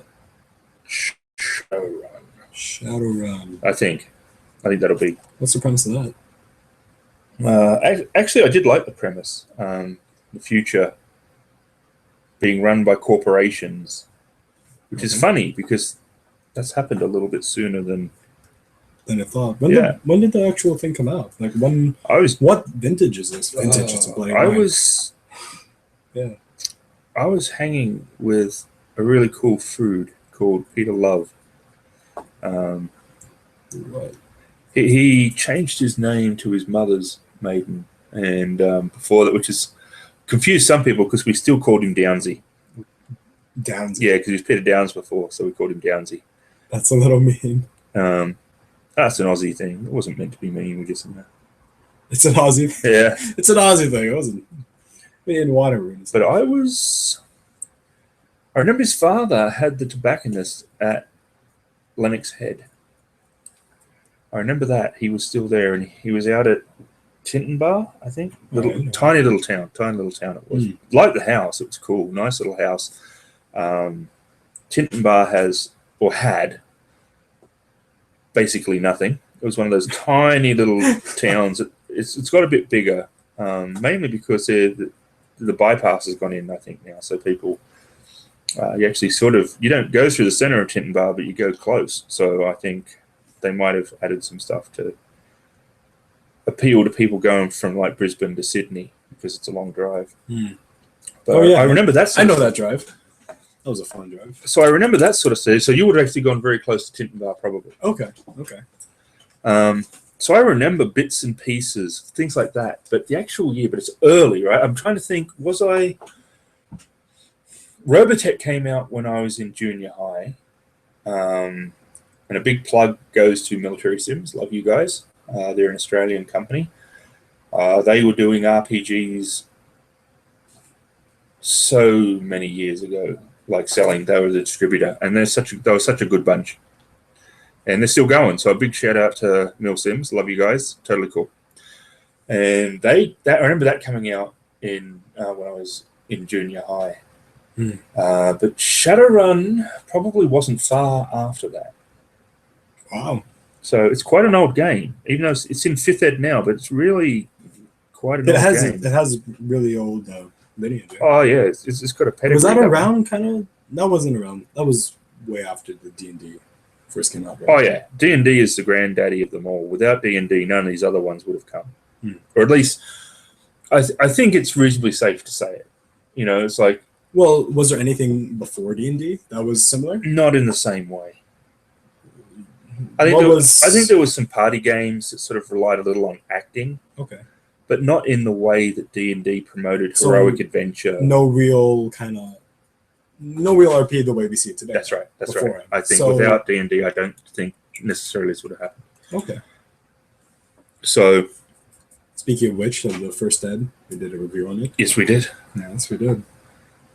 It was interesting for me. It was a little bit emotional in a way. It goes back to a time when it was, we used to play at Peter's place or my place. One thing I have to say about my parents, they were a colossal pain in the butt, but about many things, but they had no problem with us all hanging out and playing. I mean, the amount of sleepovers we had at our place. Yeah, it reminds me of like one of my friends as well. Their parent is really it's really nice having us over all the time, and we always get to hang there. Yep. So it's quite nice having a place like that. So it's a big thing, especially for a group of friends, and especially for you guys that did a lot of RP. So yeah, absolutely. And I didn't really think much about it at the time, but later on, our house, we were quite poor. We really were. We were not a well-off family. And that house was not a nice house. It was drafty. The louvers were rusted together. The floorboards were warped. If you lifted the rugs up, you could see through them and see the dirt like underneath. The house sort of thing. It was not it was the houses around had all been torn down and built nicer. The one we were renting wasn't. It was a horrible place. But all my mates always wanted to come there. Wow. So no other place really? No, it's just I guess my parents were cool, and I guess you don't always think your parents are as cool as they are. You know what I mean? It's the typical thing when you're growing up. Exactly. A teenager, they just never understand you, right? So I mean, my parents were very good, really, in that sense. They totally, the amount of sleepovers and that we had was so not a problem. You know what I mean? So I didn't think about it much then, but later on I thought I had pretty decent friends when I was growing up like that. That they didn't judge where I lived or how I lived, and but we weren't playing there. We played at Peter's, and Peter's was around the corner. past the El Rancho, El Rancho. Motor Inn. Motor Inn? Yeah, Motor Inn. Yeah, it's with a great big hotel motel thingy. I think it was a hotel. It's hard. I can't quite remember. I remember the stupid sign in there. It's probably still there. Full of like hitchhikers or something. No, like, why would you ever go there? I don't know, but it did. People stayed there. Okay. Man, I was sort of like, why would you do that? But anyway, it wasn't like run down or anything. But it was. Yeah. It had its charm, I guess. I guess if I go back to Australia, I should go and stay there just so I can go. Yeah. I used to live just up here, and I've always wondered. Yeah. What was it about this particular place that was so amazing? And then I'll come back and say, absolutely nothing. It was crap. No, it might not be. I don't know. I'm not going to slam El Rancho. I don't know. But his mum had a granny flat basically at the back of their house. I don't know why it was built. It was probably there when they a granny flat, so like a shack up. Yeah, it was a proper built thing, but it had the front room. Of course, I'm sorry. I know none of you people care, but it had just a sort of sofa bed. That was sort of like the main room, and then the other two rooms were bunk beds. I think there was two and two. So we'd play there until literally dawn. Wow. And then we might go over the road, like we'd zoom down and have a swim because we had the North Creek was there, which was cool. There's where the bridge was at Missingham Bridge, which is where my dad got hit by that motorcyclist head on. That was a fun time. But when they built the new bridge, right next to it is this little beach. And it's sort of been closed, and it's cool. It's sunk in a little bit, so when the tide goes out, it doesn't actually hit it. No. So the tide would go straight under the bridge. Yeah, if you got out there, you'd see it going. But where it was sunk in, it went up and down, but it didn't have the rips and that. So we used to burn over there sometimes and go swimming, and then sounds fun. You'd finish that, you'd go home, and Peter's mum would give us breakfast and stuff, and we'd sit around and talk crap about RP, and then we'd crash. Yeah, because you've been up for 12 hours, 14 hours. And then we'd wake up and do the whole thing again. We used to do that like every single weekend. And that sounds so fun. That actually sounds that sounds great. My happiest times was, hanging with Peter back then and that. So, I always, when people say, why do you still role play? Like, what is the appeal? And so, well, a lot of it's nostalgia, but not in nostalgia like when you hear that old song and you go like, oh, that's cool. It was such a happy time that it just pulls you in your heartstrings in the right place. Exactly. And I still love it. It's still fun to be heroic and to create a character and be someone you're not. Exactly. It's the whole reason why all these games, all these things have made such a craze, and it's such an industry now. It's all this escapistness. Exactly. And I think just expressing yourself. And I think it works on several levels. I think as an individual, life can be complex and life can be unsatisfying. And the escapism in a role-playing game gives you some element of control. And that's not the same as being out of, not having control in your real life. But you can feel that you have an element of control. Yeah. It's still down to the roll of the dice, and you're still part of an always shaping story. But there is a level of control that you can feel about yourself when you play it, that how you play your character and what you're trying to achieve in its life. It's almost like an idealistic just view on it's literally like you're implanting yourself into a character. It's all ideal. If you're frustrated about social injustices, and I don't mean the big ones, right? We're not using this as, you don't use role-playing as a substitute for the fight against racism or anything like that, all that stuff that went through the States in the 50s and 60s. That's real stuff that has to be fought against. But, there's a lot of things you can't actively deal with in day-to-day life that you would like to. Guys that act like complete dicks on the road that can just make you angry for the rest of the day. Even though you passed maybe 500 people going to work that did the right thing and didn't cause you any problem, only one dick. It's our human nature to sort of not go, well, there was one dick grudge against it. Exactly. Because nobody cares about like all the really all the normal stuff that happened and all the regular stuff. It's the bad stuff that usually, for some reason, always stands out. Yeah. I always wondered about that. But, like in a role-playing game, if someone comes up and goes like, "You're an elf, I don't like you, pointy ears," and he's like, "Oh, you want to be a racist, bastard, do you?" You can thump him, and you can feel good about it. You know what I mean? And you get points for it. Exactly. You can do something heroic. You can leap into a place that's on fire. Defend the maiden. Exactly. You can just be who you couldn't be in real life in any sort of way. Exactly. And it doesn't have to be this hero-like type of thing. Absolutely. And it's not this kind of inferiority complex. It's just escapism and being able to use your imagination to create something. Yep. And that's just the beauty of it. That's the beauty of painting. That's the beauty of RP. That's what we're trying to do. That's what we're all about. Yeah, absolutely. Yeah. Absolutely. And that's, as a family, I think it's a great family game system. I think it's a great way to bond, as you said. I think it's a great way to do things. If you have any kids around 8 to 10, I think it's a good time to start. It gets them to use their imagination. It's a complete imagination game. You can use miniatures, but you've still got to imagine the scene. The GM's still explaining stuff to you. You're acting. It still requires a lot of skills that a lot of things really don't. Yep. Well, not anymore. Not any entertainment really. Yep. Kind of forces you to think in a way. Absolutely. Unless you're, of course, talking about brain games or whatever. But this is something that's not in the same league. Yeah, absolutely. It's way more creative. Oh, for sure. And I think that as a family, I think gaming is a great way to bring you together rather than keep you separated. It's very easy in modern living to everyone go and do their own thing, and everyone's just off doing their own thing. You come together at dinner and sort of, how was your day? Nice, thanks, good. You've done your homework, yeah.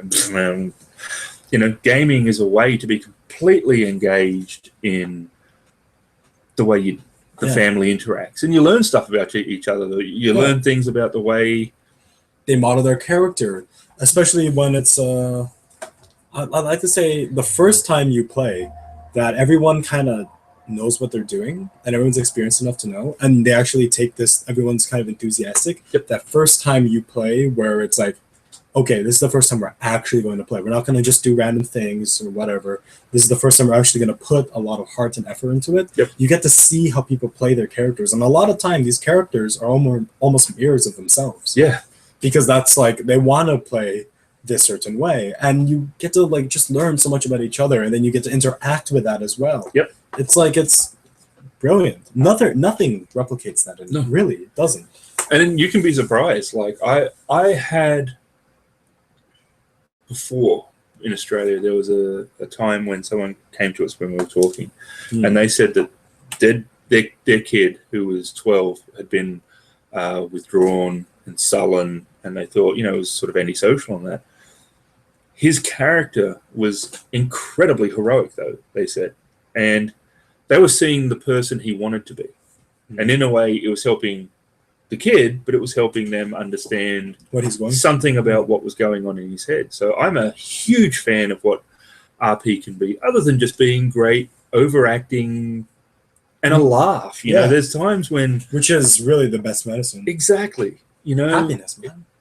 There's times when stories should be serious and intense, but every time someone rolls a natural 20, it's a huzzah. Every time someone rolls or a crit fail. Exactly. It's all about laughing and having fun and having a go and not feeling silly. I think that it can help. You know what I mean? It's the first time someone, you especially when you GM. I mean, for a player, it's a bit different. You can sort of be yourself in a way. But the first time you GM and someone goes up to the bar and you go, okay, I'm not going to say, do you want a drink? And you put on that whole stupid thing, and you feel stupid doing it, but it gets easier. But I think it helps, And you start, if you don't do it in the end, you start missing it. If you just sit there and go, what do you want to drink? Or if you don't make any more, once you start acting and such, once you kind of stop and get away from that, it really kind of just gets droll after a while. Instead of, just saying the character orders whiskey. It's you actually order whiskey. You in character you order. Exactly. Or you just, instead of like asking the person beside you out of character, what's your stat or what's your thing on this, you ask in character. And then once you start doing that, it just becomes natural. Yep. And it just allows you to expand more and Yep. dive deeper. It's great. Yeah, absolutely. And so I think I think a lot of this stuff goes hand in hand. Basically, it's an amazing learning tool as well. Yeah, absolutely. And crit fail is about creativity. That's really my biggest thing is always creativity. I crave creativity. That's what I want. That's how I want it to be. That's how I'm happiest. I don't like conflict. I don't like aggravation. I don't like stupid people. Unless it's the context of the game. Well, yeah, exactly. And you can sometimes deal with that, Yeah, in funny and creative ways. Exactly. Yeah. Exactly. I think we're gonna have a lot of that in our upcoming Shadowrun playthrough. Yes. Yeah. Yes, for sure. So, yeah, I just like that stuff so much, being able to, and it gives you a chance, especially if it's one of the ones that have been based on something like the Star Wars one. It's a great way to be able to interact with something you love, like the Star Trek game. If you're a Trekkie, the rules are there not to play Kirk and Spock, but to make up your own crew, your own bridge crew. If you get 6 players, the idea is to make up a captain, first officer, and double, so science officer, communications officer, weapons officer, and all that stuff, and to be a ship experiencing itself in space, in the Trek universe. Yeah, and I mean that's why these MMOs are popular. Yeah, all this character creation, everybody craves with today's video games. I want more options. I want more creation. I want to implement my story and who I am. I want the biggest thing. I want my opinion, what I do, to matter. Exactly. Literally, RP is completely that. Now, I get that people don't want that. People don't have the time. People don't have the resource. People don't have the opportunity to meet up with friends or whatnot and play and roll dice. But, like, there's still, like, you know what I'm trying to say. Yeah. I completely lost my train of thought. But try it. Yeah. Honestly, try it. If you get someone who is willing to run a game, you have online tools like Google Hangouts, Skype. You have proper gaming ones like Roll20. But if you find someone, have a go. Honestly, you don't have to go and play with an experienced group. If you've got, no, we're not very experienced. If you're a husband and exactly, if you've got 100, if you're a husband and wife and you've got a kid, if you're willing to play, if someone's willing to jam for you, try it. See if you enjoy it. You just never know, and I think it's well worth trying. I really do. It could be a whole new hobby for you. It's so worth it. The benefits far outweigh the risks. Yeah, and there really isn't any risk, to be honest. What, you make a fool out of yourself? Yeah, it's a good time to laugh at yourself at that point. If you're so afraid, or maybe not afraid, but just so worried about making just make a fool of yourself, maybe that's kind of the time where you should. Exactly. And maybe you just dive deep and see what happens, especially in an environment where everyone's a friend. Yep. No one's going to judge you for it. Nope. That's what I mean. Have a go. You might have loads of fun. And if you like something, there's new ones coming out. Titan's Grave's like all new one, but like if you love Star Wars, the Star Wars game is incredible. I think it's one of the best games out there, to be honest. I absolutely love how the Star Wars game and the rules and how it operates. It's just completely focused on keeping the story alive and keeping it fast and upbeat. There's you don't get bogged down with all the stats and such. Yeah, exactly. It's very cause and effect too. Yeah, exactly. I love it. It's all cause and effect, which is really cool because it keeps it more like the movies. Yes. And a good GM and a good set of players. Not even good, just creative. Yep. Being able to creative, to like just take a second and be like, if I do this, I can do this, and that'll be way cooler than doing just the normal this. Yep. So it totally rewards you. Totally agree. That's great. Absolutely. It's absolutely great. Like games like Titan's Grave and hell, even that's not to say anything wrong about like other games like D&D and Pathfinder and such or Shadowrun. They're all great games, and they all do what they do wonderfully. So, But I think Star Wars has one. If you're thinking of playing a game, if you're really actually going, you know what, I'm going to have the courage, I'm going to have a go. If you can find a Star Wars game, I think that's usually a good one to start with, because if you do something like Titan's Grave, if you're not familiar with it right away, like you're going, what the hell is Titan's Grave? Exactly. But if I say, do you know a TIE fighter? Do you know a X-Wing? Do you know a probe droid? Do you know a stormtrooper? Do you know Darth Vader? Do you know Boba Fett? Do you know Tatooine? Even the people that aren't into that stuff exactly know at least who Darth Vader is. And it's a universal thing. So. It's much easier to get into because you already have a basis of familiarity with it. So I think it's great for that too. But yeah, man, it's just RP's awesome. Awesome for families. Awesome for families. Get your kids together. Get your wife with you, or husband, if you're the wife and that's watching this, is probably not, but that's not the point. Do it. Just freaking do it. Kick some butt. Have some fun. All in the name of saving the galaxy from the evil galactic empire. And they're not evil. They're just misunderstood. The Empire's great. Rebels scum. You just don't have the Googs. The Googs? Yeah. I'm about to do something I don't like. What's that? Starting on the eyes. Are you really? Yep. Don't mess up. Yeah, I'm going to mess up. That's right. That's also why I didn't mix skin color. In case you mess up. In case I mess up. But what if you mess up doing the skin color? Shut up. That would be fun, though, wouldn't it? Shut up. Yeah, really suck, Aaron. You want to know what would really suck, Aaron? You're getting close to a smack. You want to know what would really suck? You're getting really close to a smack. Would you like to know, though? Is that a yes? I'll just tell you anyways. I felt like just touched your brush just a little. Right, that did it. Get over I didn't even touch it. Get in your own corner. Yeah. Did you get it? No, on one side. Oh, you actually got it. Yeah. Well, I just put white. Does it look like red? But it's on the ball. It's on the ball. Don't you mean the iris? Yeah. Well, whatever. The thing that sticks in their face. Sticks in their face. It's an interesting description of an eyeball. Yeah, no, you got it. I haven't. You didn't get all of it, but you got it. Yeah, enough. It's just tiny freaking face. Nah, that's way bigger than like most eyes, dude. My God, me doing my eyes on this one is gonna be possible. Yeah, you could make the whole thing. You could paint the whole thing. Don't be a coward. Or coward. Don't be a poofter. Puffer. What?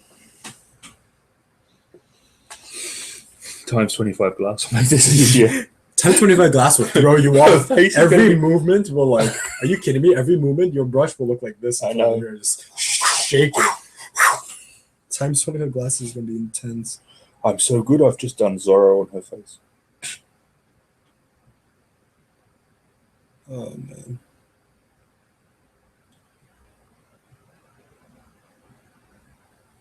So I have a question for you. Okay. How do you highlight and shadow black green? You can use shadow and highlight. You use black and green. Yeah, exactly. That's what I was saying. Oh, A lighter green Yeah. and black, because it's a black green, so it's not full black. Yeah, and then or not even lighter green, a darker green. Yeah. Well, if you're highlighting, I thought you meant. Yeah, that's I'd highlight with the green, shade with the black. okay. Not bad, not bad. I already have more than 4 colors on the mini then.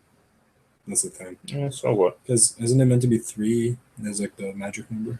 Yeah, but you know what? Doesn't matter. 3 color painting's fine, but it doesn't have to be. That's kind of like that was kind of the thought behind, or the thought in the back of my mind for the whole time. That's why I was having so much trouble. I was trying to keep it, the colors and Jesus. Yeah. That. Don't mess up, Aaron. Don't mess up. Oh, Are you messing up? Yeah, but that's why I'm doing it first. Oh. This is a change of plan, boys and girls. Wouldn't it be easier to just like do these lines and then paint around it? Yep. Is that easier, or would it be? Or is it the other way? Your lines like on the back of the thing, I have no idea what you said. on the back of your jacket. Is that what you're talking about? No, I'm talking about eyes. Uh, What's easier to do? not screw up. I said easier to do, not impossible. Not screwing up. Oh man. Yeah, what would you say? Mr. Bond. Why? I always do the whites. At the end? Yeah. Did you just do them at the first right now? On that one I did. On that one I didn't. Yeah. And This one was smaller, and I thought if I went over, I'd rather go over now. okay. But either way, it can suck. That's painting in general. Because the problem, this is okay in theory, right? Because you go, okay, well now you paint the face, and you just have to Until you slip, or Yeah. until oh no, wait! Yeah. I just realized when you paint the face, it's really washy. What if it bleeds onto the iris? That's why you have to do not much paint on your brush. You need to really make sure That's hard. It's not going to be free flowing. It's got to be, It's gonna dry the second you put it on. unless you're doing the face first, then you can afford to be. You don't want it drenched, but you can certainly let it be a little bit more watery. What should I do for details on the blade? You can hold it by the tip or whatever. Shazam! Yeah. Well, yeah. I don't want to put like whites and such because that's good. Well, No. maybe the white on the skull. I'm gonna do silver for the buckle Okay. on the road. I'd do it. That's a gem What is a gem? right there. Okay, I can't see what you're pointing at. That. Okay. That's a gem. So you could certainly do a color. Yeah, I could do There. a blue or something. That is definite detail that you can bring out. Yeah, so I could do like white or maybe a Yep. dry brush. And this you could either do black or you could do it a brighter red or an orange just to Okay. stay. I want to keep within my color scheme, so that's why I did it black. All right. Just Then the only thing is that cool curve would stand out. Well, I can try and highlight that with the green and try and bring that out that way. But yeah, I definitely, that's a gem. So definitely bring some focus to that. And then the hilt and all that should be silver or a gunmetal, maybe. And then, okay. I'm just wondering what I should do.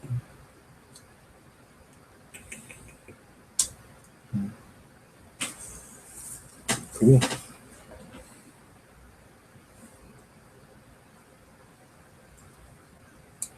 So what were we talking about before? Before we kind of we were just bouncing around. That's what we do, though.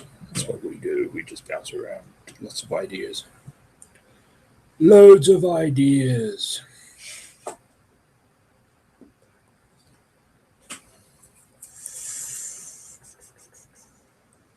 I don't know what I'm looking for. Meaning. That's black. Life. The universe. And everything. Everything. 42. Oh, 42. 42, 51. Hike. Where's the German gray? Is it in front of me again? And I'm just not looking at it. I have no idea. It's right there, isn't it? Yes. Found it. There it is. Thanks. You're such a great help. Yep.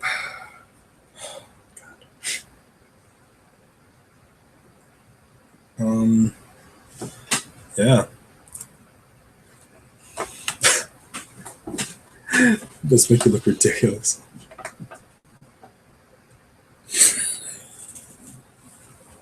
I couldn't do it with a straight face. That's pathetic. Never again. Did you devise an overly complex and easily escapable trap for Mr. Bond? Yes, sir. Yes, I have. Excellent.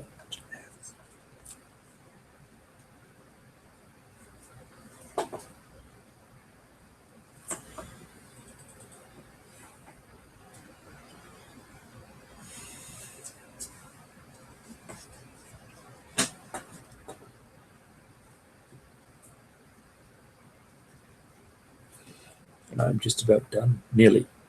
Are you? Yeah, nearly. On her? Yep, Wow. nearly. Nearly.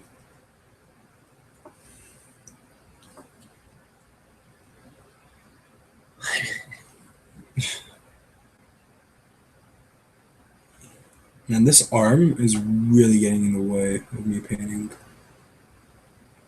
this satchel. It's quite annoying, to be honest.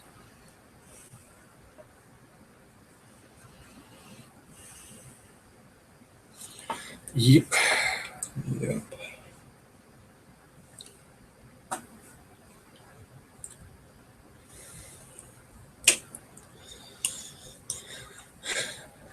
Now, you can get away with any of these fantasy creatures by not having to do irises and stuff. Hmm. Because many of them burn with a magical energy from within. Don't know what that was. Or that could just be the caffeine. Stop. I hope you don't do this in your game. So. Oh, man.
Hmm.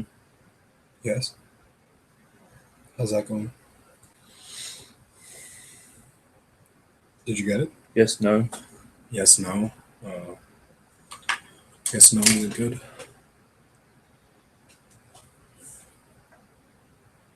Actually, you know what? That's not bad at all. That's what I thought, but I just wanted to. It's pretty good. She doesn't look cross-eyed. Yeah, that's. I am Vanya, the fire demon. Yeah. Please, you can only stand on either side. You cannot stand in the middle. I see you not. The pupils are good, but actually, the irises aren't. Or the rest of the eye white. I was gonna say egg white. The egg white. Yeah. The egg white. Maybe I'd try and do a little more on it. You can. Yeah. You think you the can? one on the right, it's a little bit. Yeah, on the one on the right's a little. There's less white than on the left. But it's good. It's actually really good. What about the gems? You done with them? Yeah, maybe. Are you gonna do a little bit of white to try and make them sparkle? Yeah, I was just trying to work out. Yeah. Yeah. White gets pasty too, which is a problem sometimes. That's the hard part. If you need a brush, I have none that might have that tip. Yes. Hold on. If you want to borrow one of mine, this one hasn't been touched yet. So if you really need to, the middle one's brand new tip. So if you need it, by all means.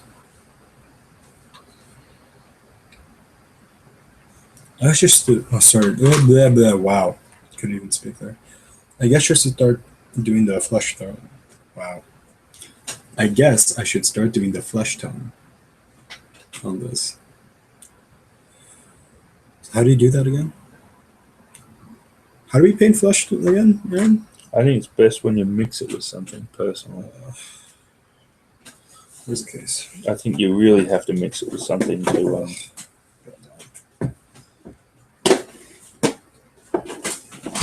What was it? Start dark. Sorry. That's right. I was just doing the breast. Sorry. I was painting her bosoms. You think she should be pale or a little more not pale? Who? Yours? She's a vampire hunter. Yeah, so I guess she's pale. No. Yeah, well, probably. Well, it depends. Does she spend most of the time hunting them during day, or when they come out at night?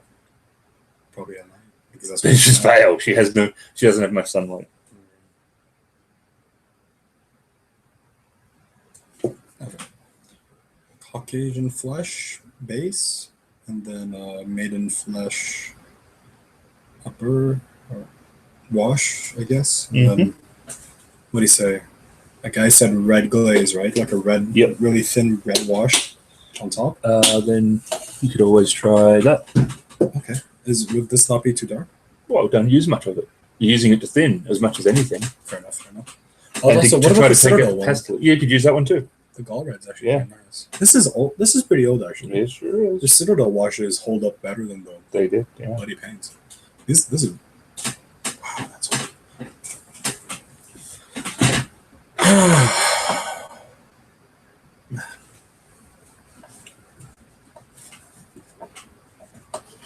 Yeah, I certainly did. So I mean, they're not bad paint. No, just don't like those damn pots. Yeah, the pots are nothing. We don't like pots. We don't like pot. We don't like existentialists around here.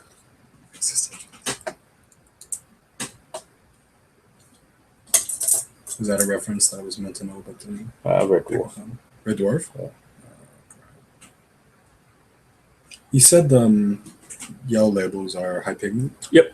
Okay. Higher pigment, yeah. So what, 4 drops, 5 drops should be? Yep. Yeah. Those are actually probably too watery. The consistency is meant to look like milk. Yeah. One more drop.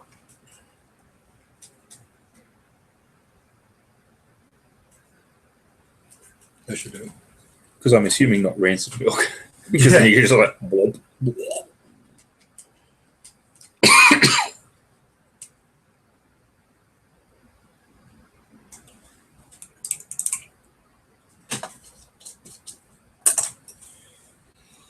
Okay.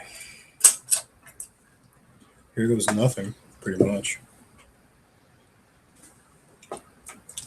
Dusky skin. An unusual color. One of my favorites. From Reaper. I like dusky skin. Reaper. Reaper. I think it works. I think dusky skin works quite well.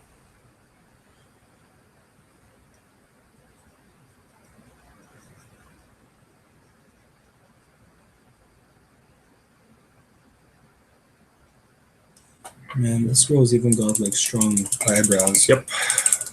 Painting her face is going to be treacherous. She's very nicely sculpted, that one. Very nicely sculpted. But damn, if I know how I'm going to paint it.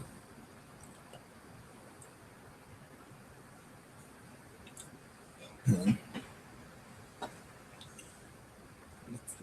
talent I'm going to have to pull out of my ass in order to make this look decent. Yep. It's going to be probably going to take 4 hours, 5 hours painting the face. I wouldn't be surprised. She even has a necklace, dude. Yep. That's crazy.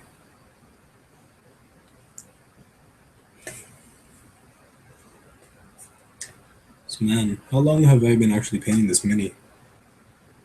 About before you stopped? Yeah. No. Altogether. I'd say about this is a 5-6 year project. Yeah, you've been at it for a while. So technically, this thing should be the most amazing thing ever, right? Yeah. Imagine painting something for 5 years. Dragon. 132 dragon. Things as big as your house. Oh, technically, even a 28 mil dragon can be as big as No. your house if it's If it's a big dragon. Yeah. Yeah. Scale is relative. I I've never met my relative scale. I think she's an extended family. Did you like that one? Oh, yeah. Thanks.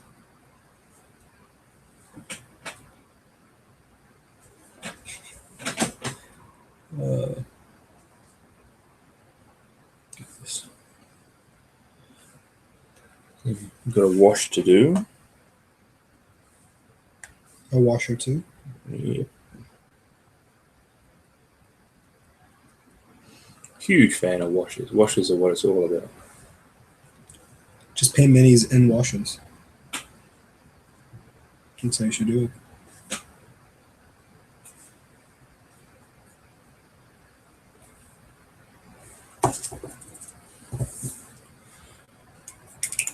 And I'm going to be testing on this one. Winwood Washers Shadow Black. Shadow black. They're a small company. They produce washers mainly. I think that's all they produce.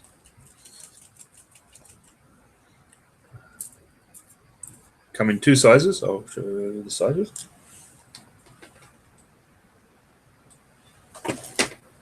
And they're cheaper than buying the big boy counterpart, so I'm always good if we can save a few bucks.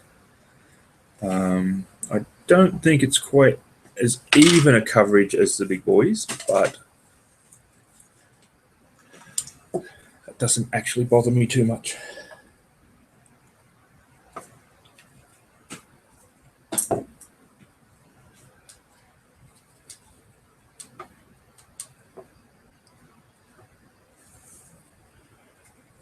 If you have to use a little bit more, I'm okay with that. For the price, it's a lot cheaper than the. What color are you using? I'm just using shadow now. Okay. I'm actually really anticipating how that's going to look like. No, I might run the red over after it too. Once this is dried. It's there if you need it. Because even though, you've already put one wash over, there's always the chance that the wash is going to go into slightly different crevices than the first wash. Mm. And if it does, then you're going to get a slightly different effect, and that's cool. That's what you want.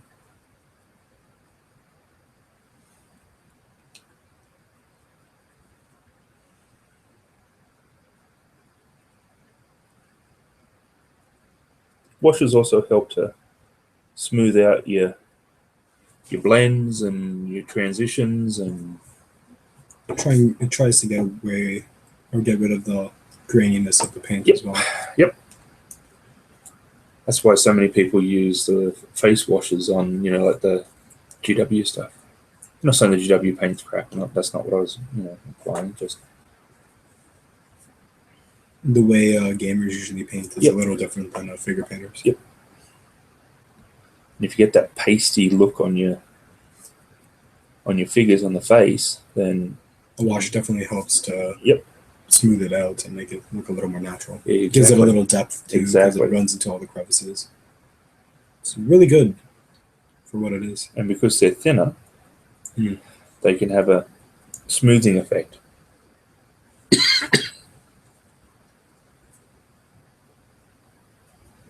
The main reason why we paint in washes is because we paint really thinly. Yep. Because we want to get that effect right off the bat, thus making it smoother and all that.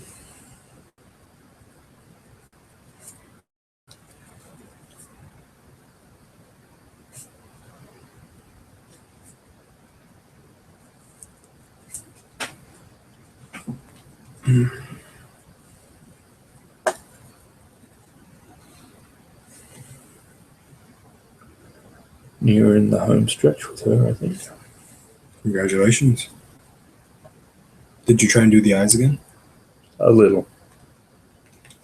Just sort of worked around the iris, tried to put a bit more color into the. Yeah.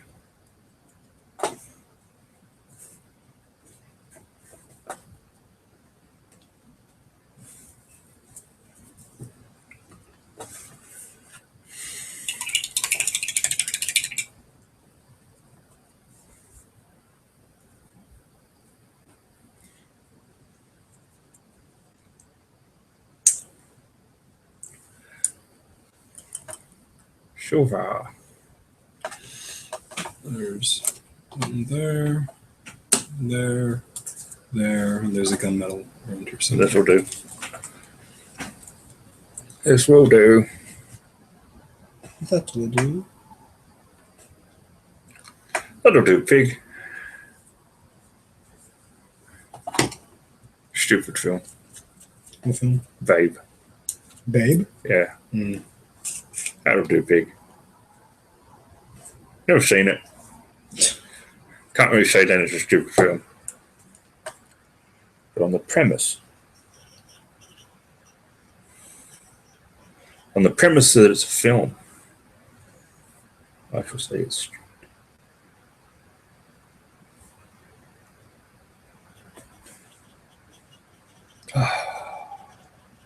Nothing. Lesson to learn, kids. Clean your palette when you mix paint. Hey, what you got in there? Silver with an orange tinge. Right. Silver with an orange tinge it is. Might be cool. No worries, mate. Yeah, just go with it.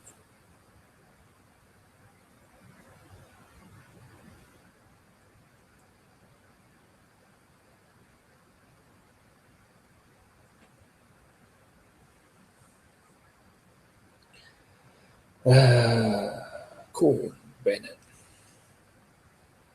He's into it.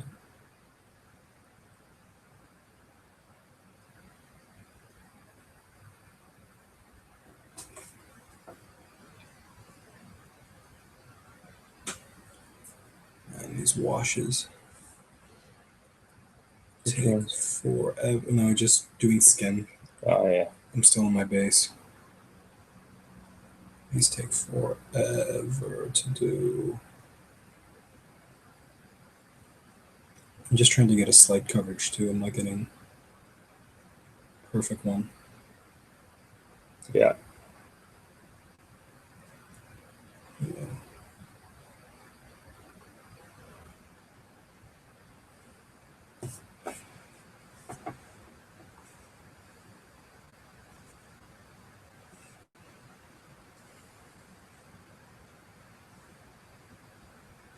Yeah, she might be done. Hi. Well, apart from the base work. That's good.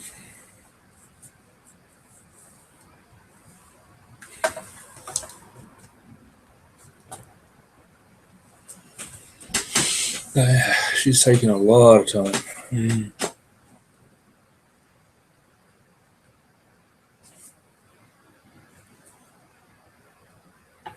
It's been a couple of weeks since you started that one. Yeah, and I put a good couple of hours basically in every day.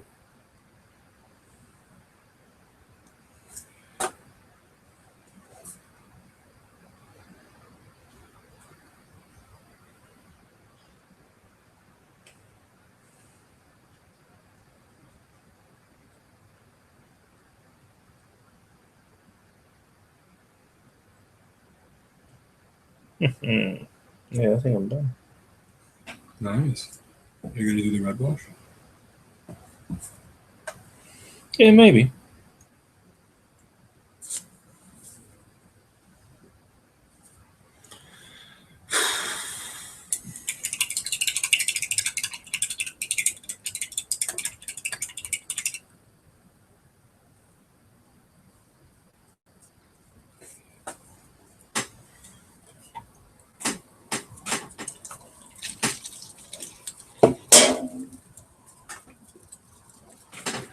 I don't mind these washers. They're a lot cheaper than P3 GW sort of ones, and I think they're okay.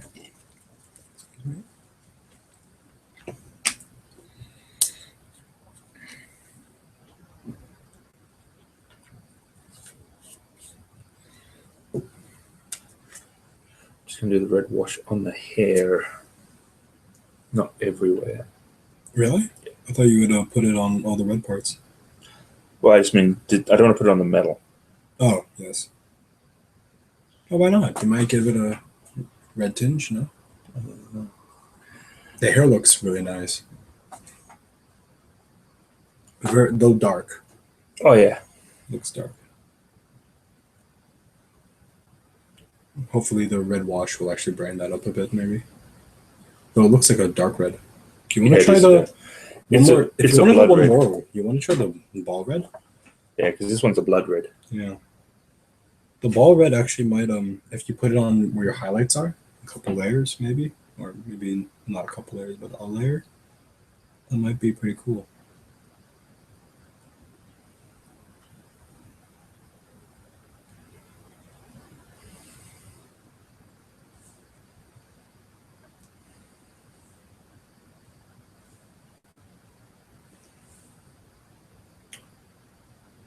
You know what's sucking right now? Mm-hmm. One side of her face is painting or taking paint really well. The other one side isn't. Yeah. A joyous experience that is, which is probably mold release. Yeah. You know what else sucks? None of the paint sticking to her neck. Ah. That is bloody horrible then. Yeah. I might have to go really thick just to blob it up. Put a actual layer and then work that down, which is going to screw up kind of my smoothness I'm going for. Maybe a little, I don't know. We'll see how it goes.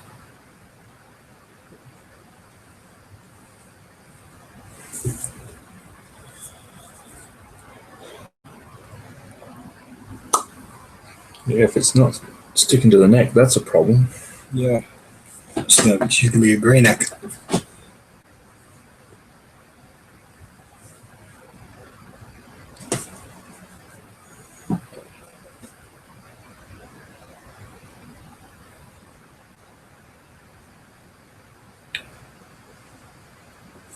I'm happy I didn't paint the boots yet, actually. Yeah. Yeah. Because it gives me something to grip onto. Mm. Though I could have just put some bum tack.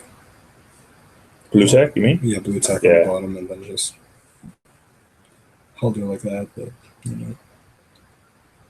Whatever. Also, her hands being a pain to paint as well. The inside of it. Her palm.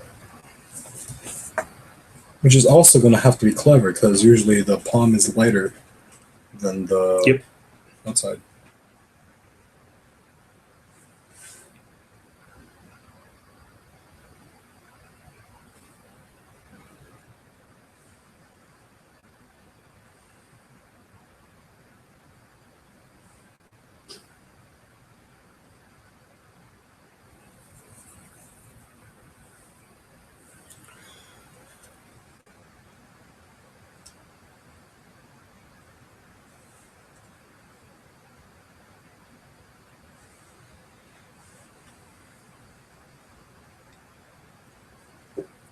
Vanya, a fire giant. Mm. Did you do that? Yeah, on the blade. Okay, can I see? I want to see. What kind of base are you going to put on her? Are you going to give her a stand?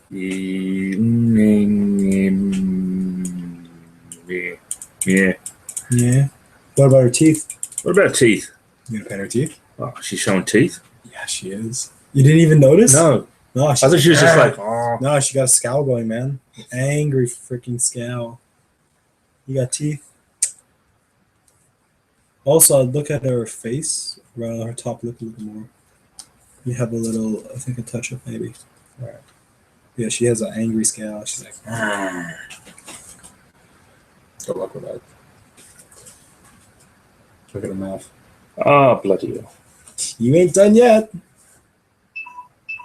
See? Even your phone knows. My phone's a bastard, though. It's tisking at you. It's like, Right. Well, if that's the case.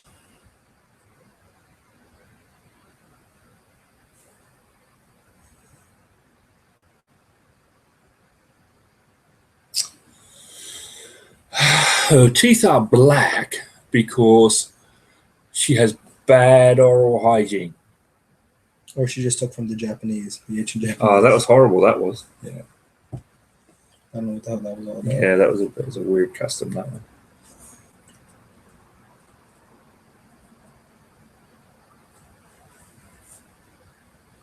I need a bone white. Use linen. You don't want to? It's a bit.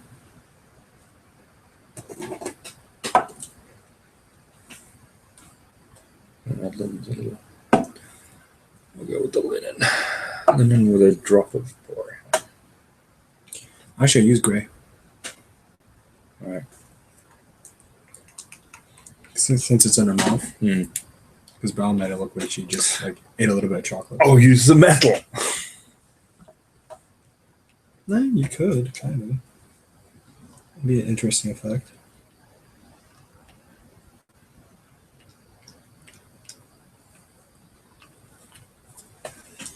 She should have metal teeth. She won't use her spear. She will tear people asunder with her teeth. Tear people asunder. Man. She'll attack dwarven outposts like an all-you-can-eat buffet.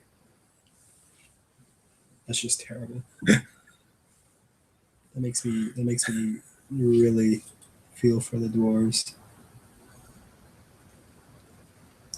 Aye, we don't know what she did or what we did to piss her off.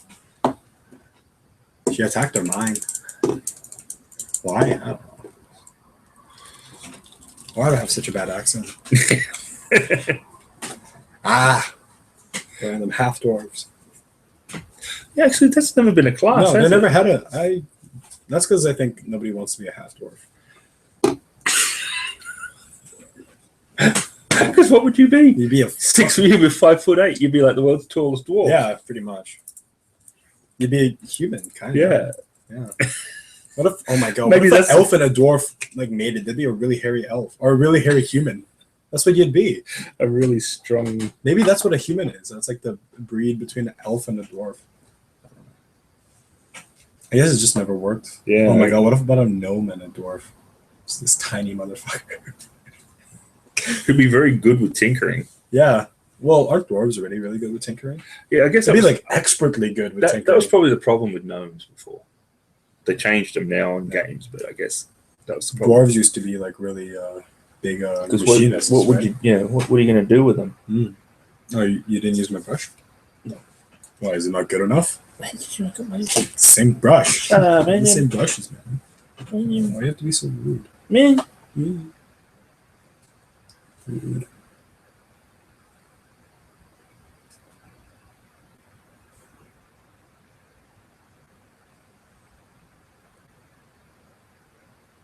Man, I love this black glaze. It is like when you want to do really deep shadows in places where it makes sense. It's beautiful.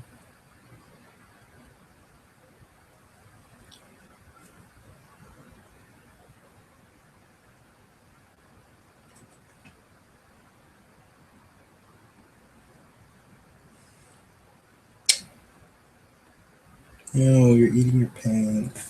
You're gross. Yeah, the wash just tastes the worst. What does it taste like? Tastes like napalm. Tastes like victory. That tastes bad? Yeah. God damn it, I have a...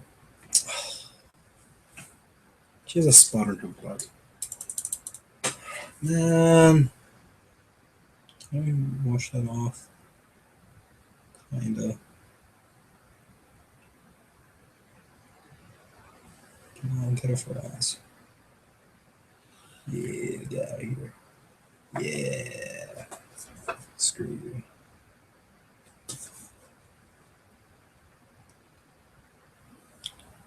Sweet. I saved her butt.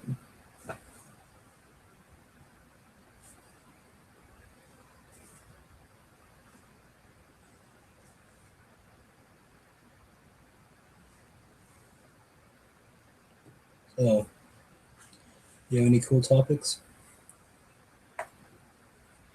How to do lipstick? How do you do lipstick? I don't know. Well, I kind of know, but Is it the same way you do skin? yeah, basically. And you Brighter? should have your base coat next to it too, just to touch up when that. Then you eventually mess up. Yep. Which you kind of do. Unless the lips are really well defined. On her, they're kind of. It seems like, no?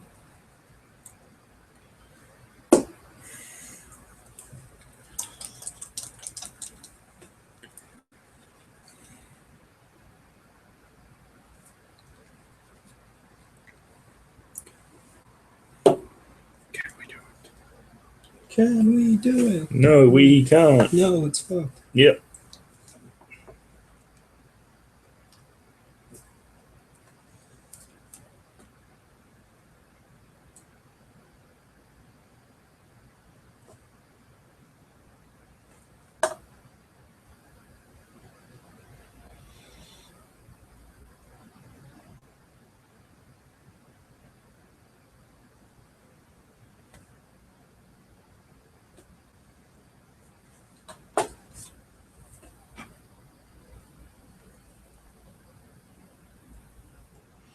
Are you wearing lipstick again like the human girls?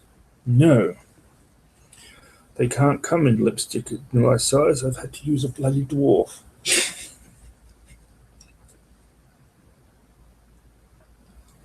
Is that why you capture them? Yes.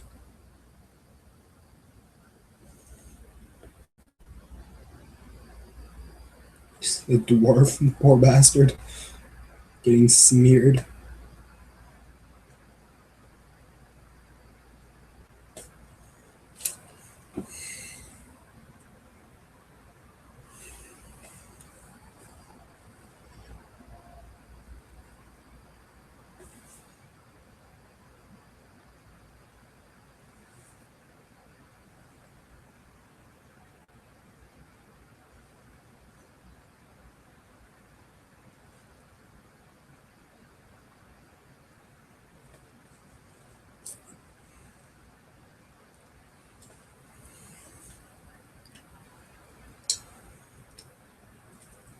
Aaron, I've done a bad thing. Only one? Aaron, I've done multiple bad things. Yeah, it's believable. Would you like to know what it is? What have you done? I made her butt so defined. Like, it's kind of ridiculous. She's got shadows. She's got highlights. I think I painted her butt more than I painted the rest of it. Really.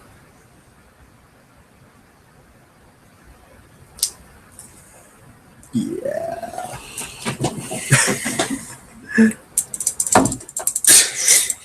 For the second time the night. This is why she's angry. Keeps dropping. She's like bad internet. What have I painted? What have you painted? Face. What am I looking at?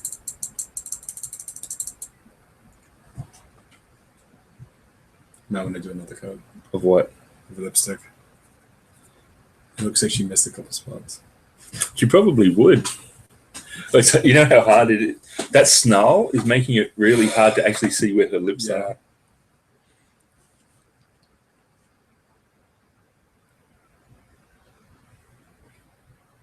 It's mainly on the bottom lip. Yeah, just on the bottom towards the middle. And on this side of the mouth over here. If you just did a little bit of touching up on that, it'd be probably it'd look good. But yeah.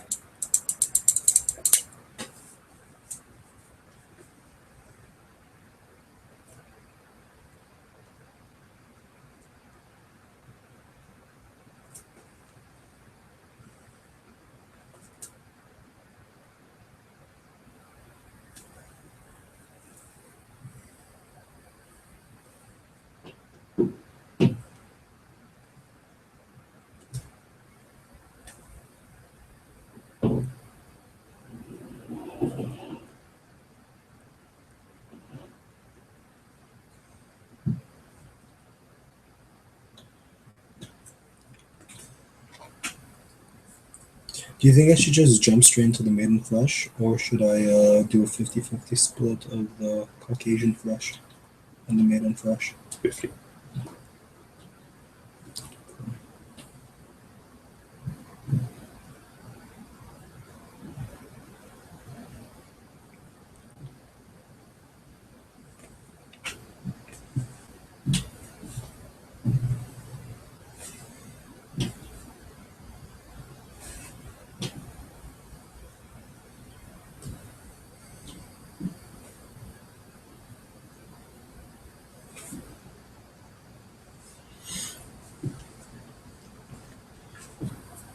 if that's better.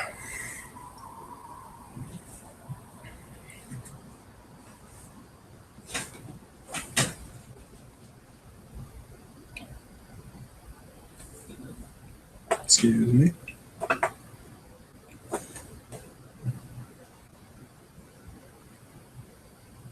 She's taking the concentration.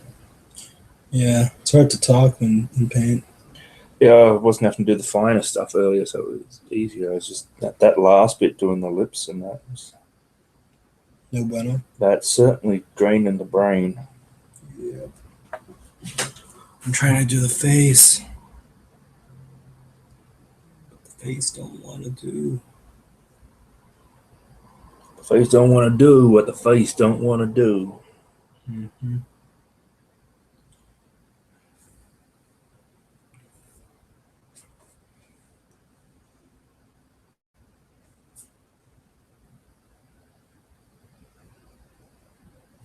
We'll be glad when that fire giant is done.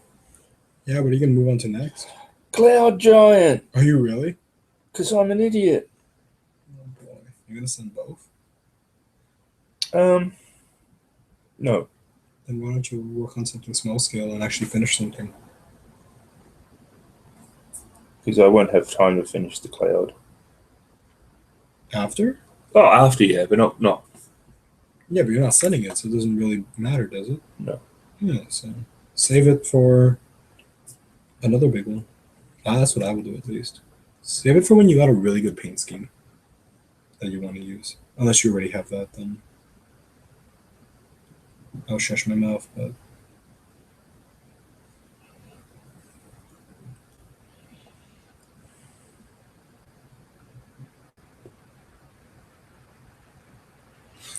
I was not even in any way.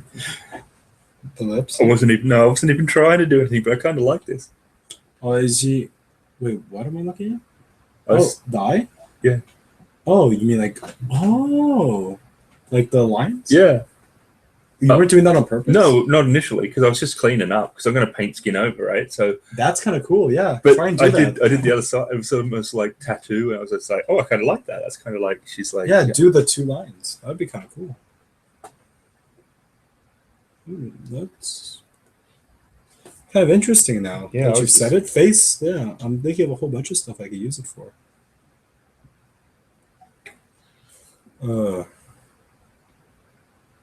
Oh boy. There's her lips. Now. Can I see? Close up. That's better. Are you gonna have to paint the teeth again? Yeah. It looks good. I like it.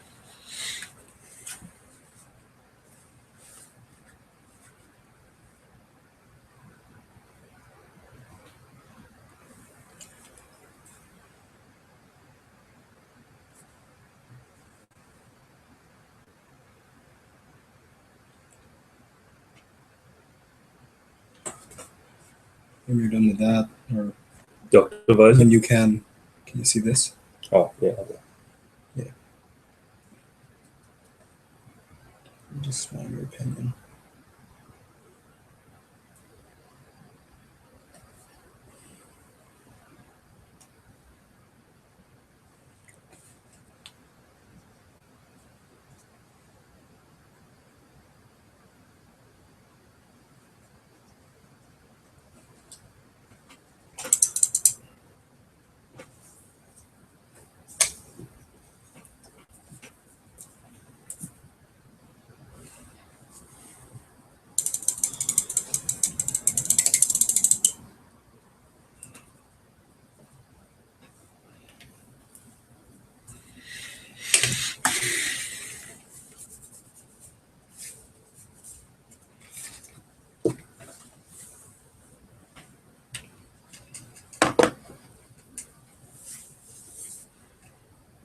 Boots?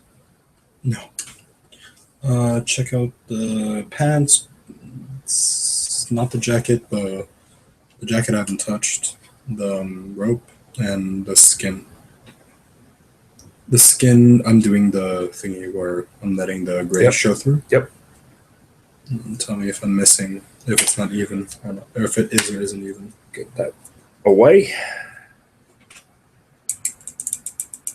No, it looks even. All right. She has a hand there as well. Yeah. Looks good. Oh, always bending over. Yeah. Yeah. That's what did Chris in. Is it? Definitely, or something he was twisting, and then he seriously hurt his back for 3 days. Ouch. Modeling is a contact sport. High risk environment.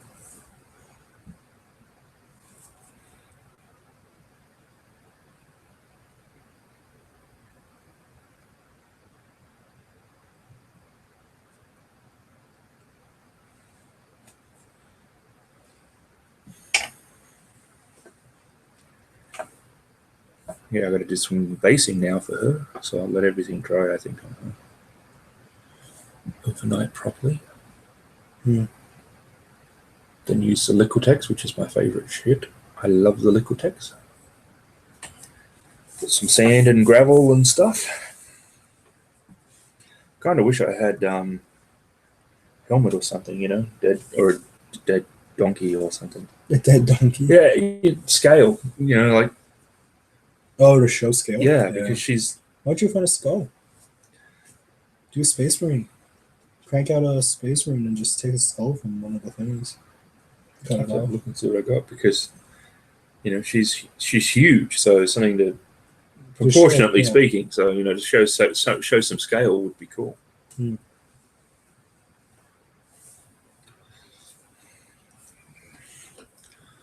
Oh, do we have? What's it called? Not Woodwood. I used to call it Woodwood, but it's not actually called Woodwood. What is it called? Something like that. Something like that, but it's not Woodwood. Ooh, what color is it? It's a brown, thin. It's like already thin. It's a Vallejo, I think.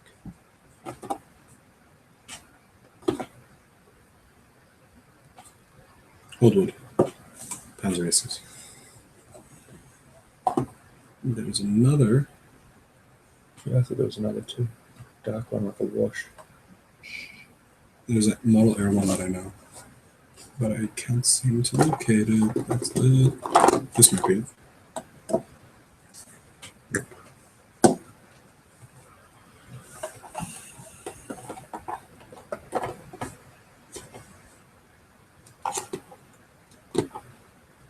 Old Wook, I think it is. Old Wook? Yeah. No clue. Something like that. It's got a weird name, but it's good for wood. It seeps in. It's like a wood wash. Mm. Yeah, no clue name.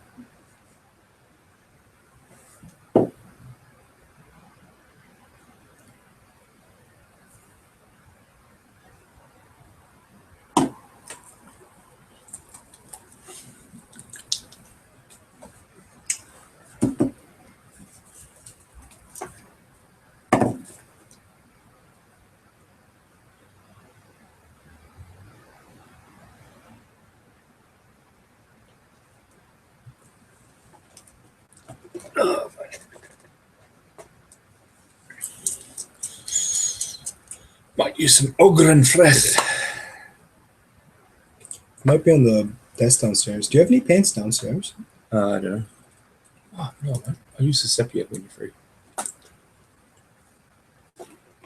Actually, are you sure the wood one isn't a thingy? Thingy? A GW wash? I didn't know, but I'll use this. Sepia, Leviathan Purple, Ogren Flesh, Tonka Green, Asmir Blue, which is a beautiful blue, Devlin Mud. If you want to try this one out too. I think the mud's deeper than the wood.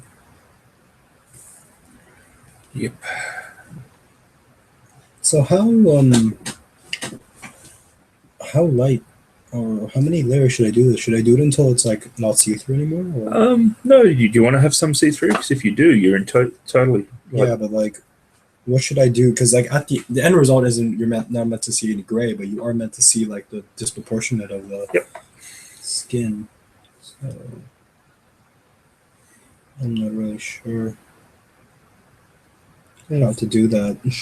Fair amount of experimentation can be done with skin like that. Yeah, I need to see that video again. Write down what he did. Shame though that's for darker skins. I guess it's easier for more tanner skins. Yes, I think so. I think that's exactly what's happening there. I'll try and do some sort of red wash, see how it goes with this. Don't really know how well it will be, but be worth a shot.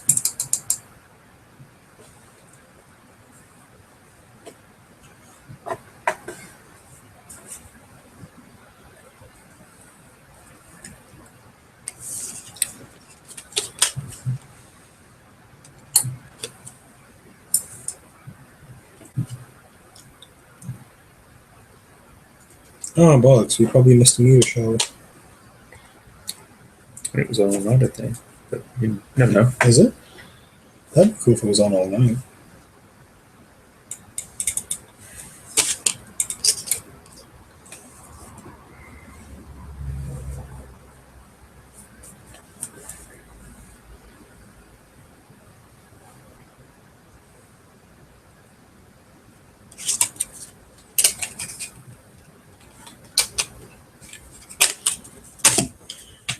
So many touch-ups.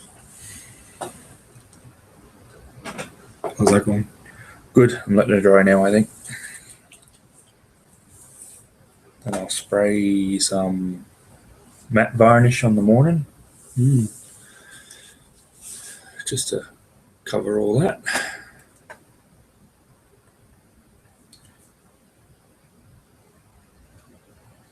And the basing, and she's done. Done like a deer.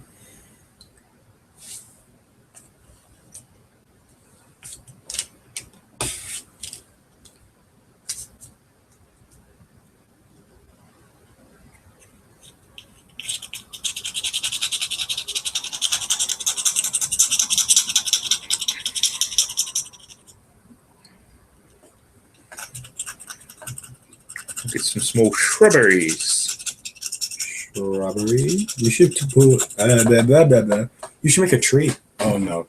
You should make a. Are you gonna expand that base because it's a small base? Yeah, I don't know. I might have a. You got a scratch builder? Don't know. I do have a 40 over there, I think. 40? Yeah. 40 of alcohol? 40 mil, yeah. I have to look. 40 millimeter buffers? If I do a 40, I gotta put stuff on. Yeah, but that's not as hard as. I gotta see what I have. Oh, we have a lot of stuff. Maybe not that kind of coincides with a fire giant, though. Yeah. Yeah. Yeah, they're kind of funny bedfellows, the old fire giants. Bedfellows? Jeez, dude. Okay. Keep you warm. Keep you hot. You're gonna need a fan or something. Great at a barbecue. Ew. That's gross. Unless you weren't thinking what I was thinking. It probably wasn't. Yeah, what I was thinking is pretty morbid, actually. Don't mind me, I'm just panning. I'm not weird as well. Normal person. Normal is relative. Relative to what? You? I'm not a benchmark. Don't use me as a benchmark for normality. Oh, man. Yeah, I'm good. She's almost done. I'm happy. That's good. Yeah, I'm happy with how she's going as well. Haven't even touched Raider. Should put him back in the box. Back in the box. Okay. Oh, man. Right. Well, thank you for those that watched this far. I'm surprised you haven't clicked off. We're sorry. Yeah. It's full of thrilling and exciting entertainment. We promise our actual stuff is going to be more involving and engaging, I guess. Probably not. All right, we'll give you the crit fail secret handshake. You have a secret handshake? Yeah. See, you didn't know it was a secret. Ah.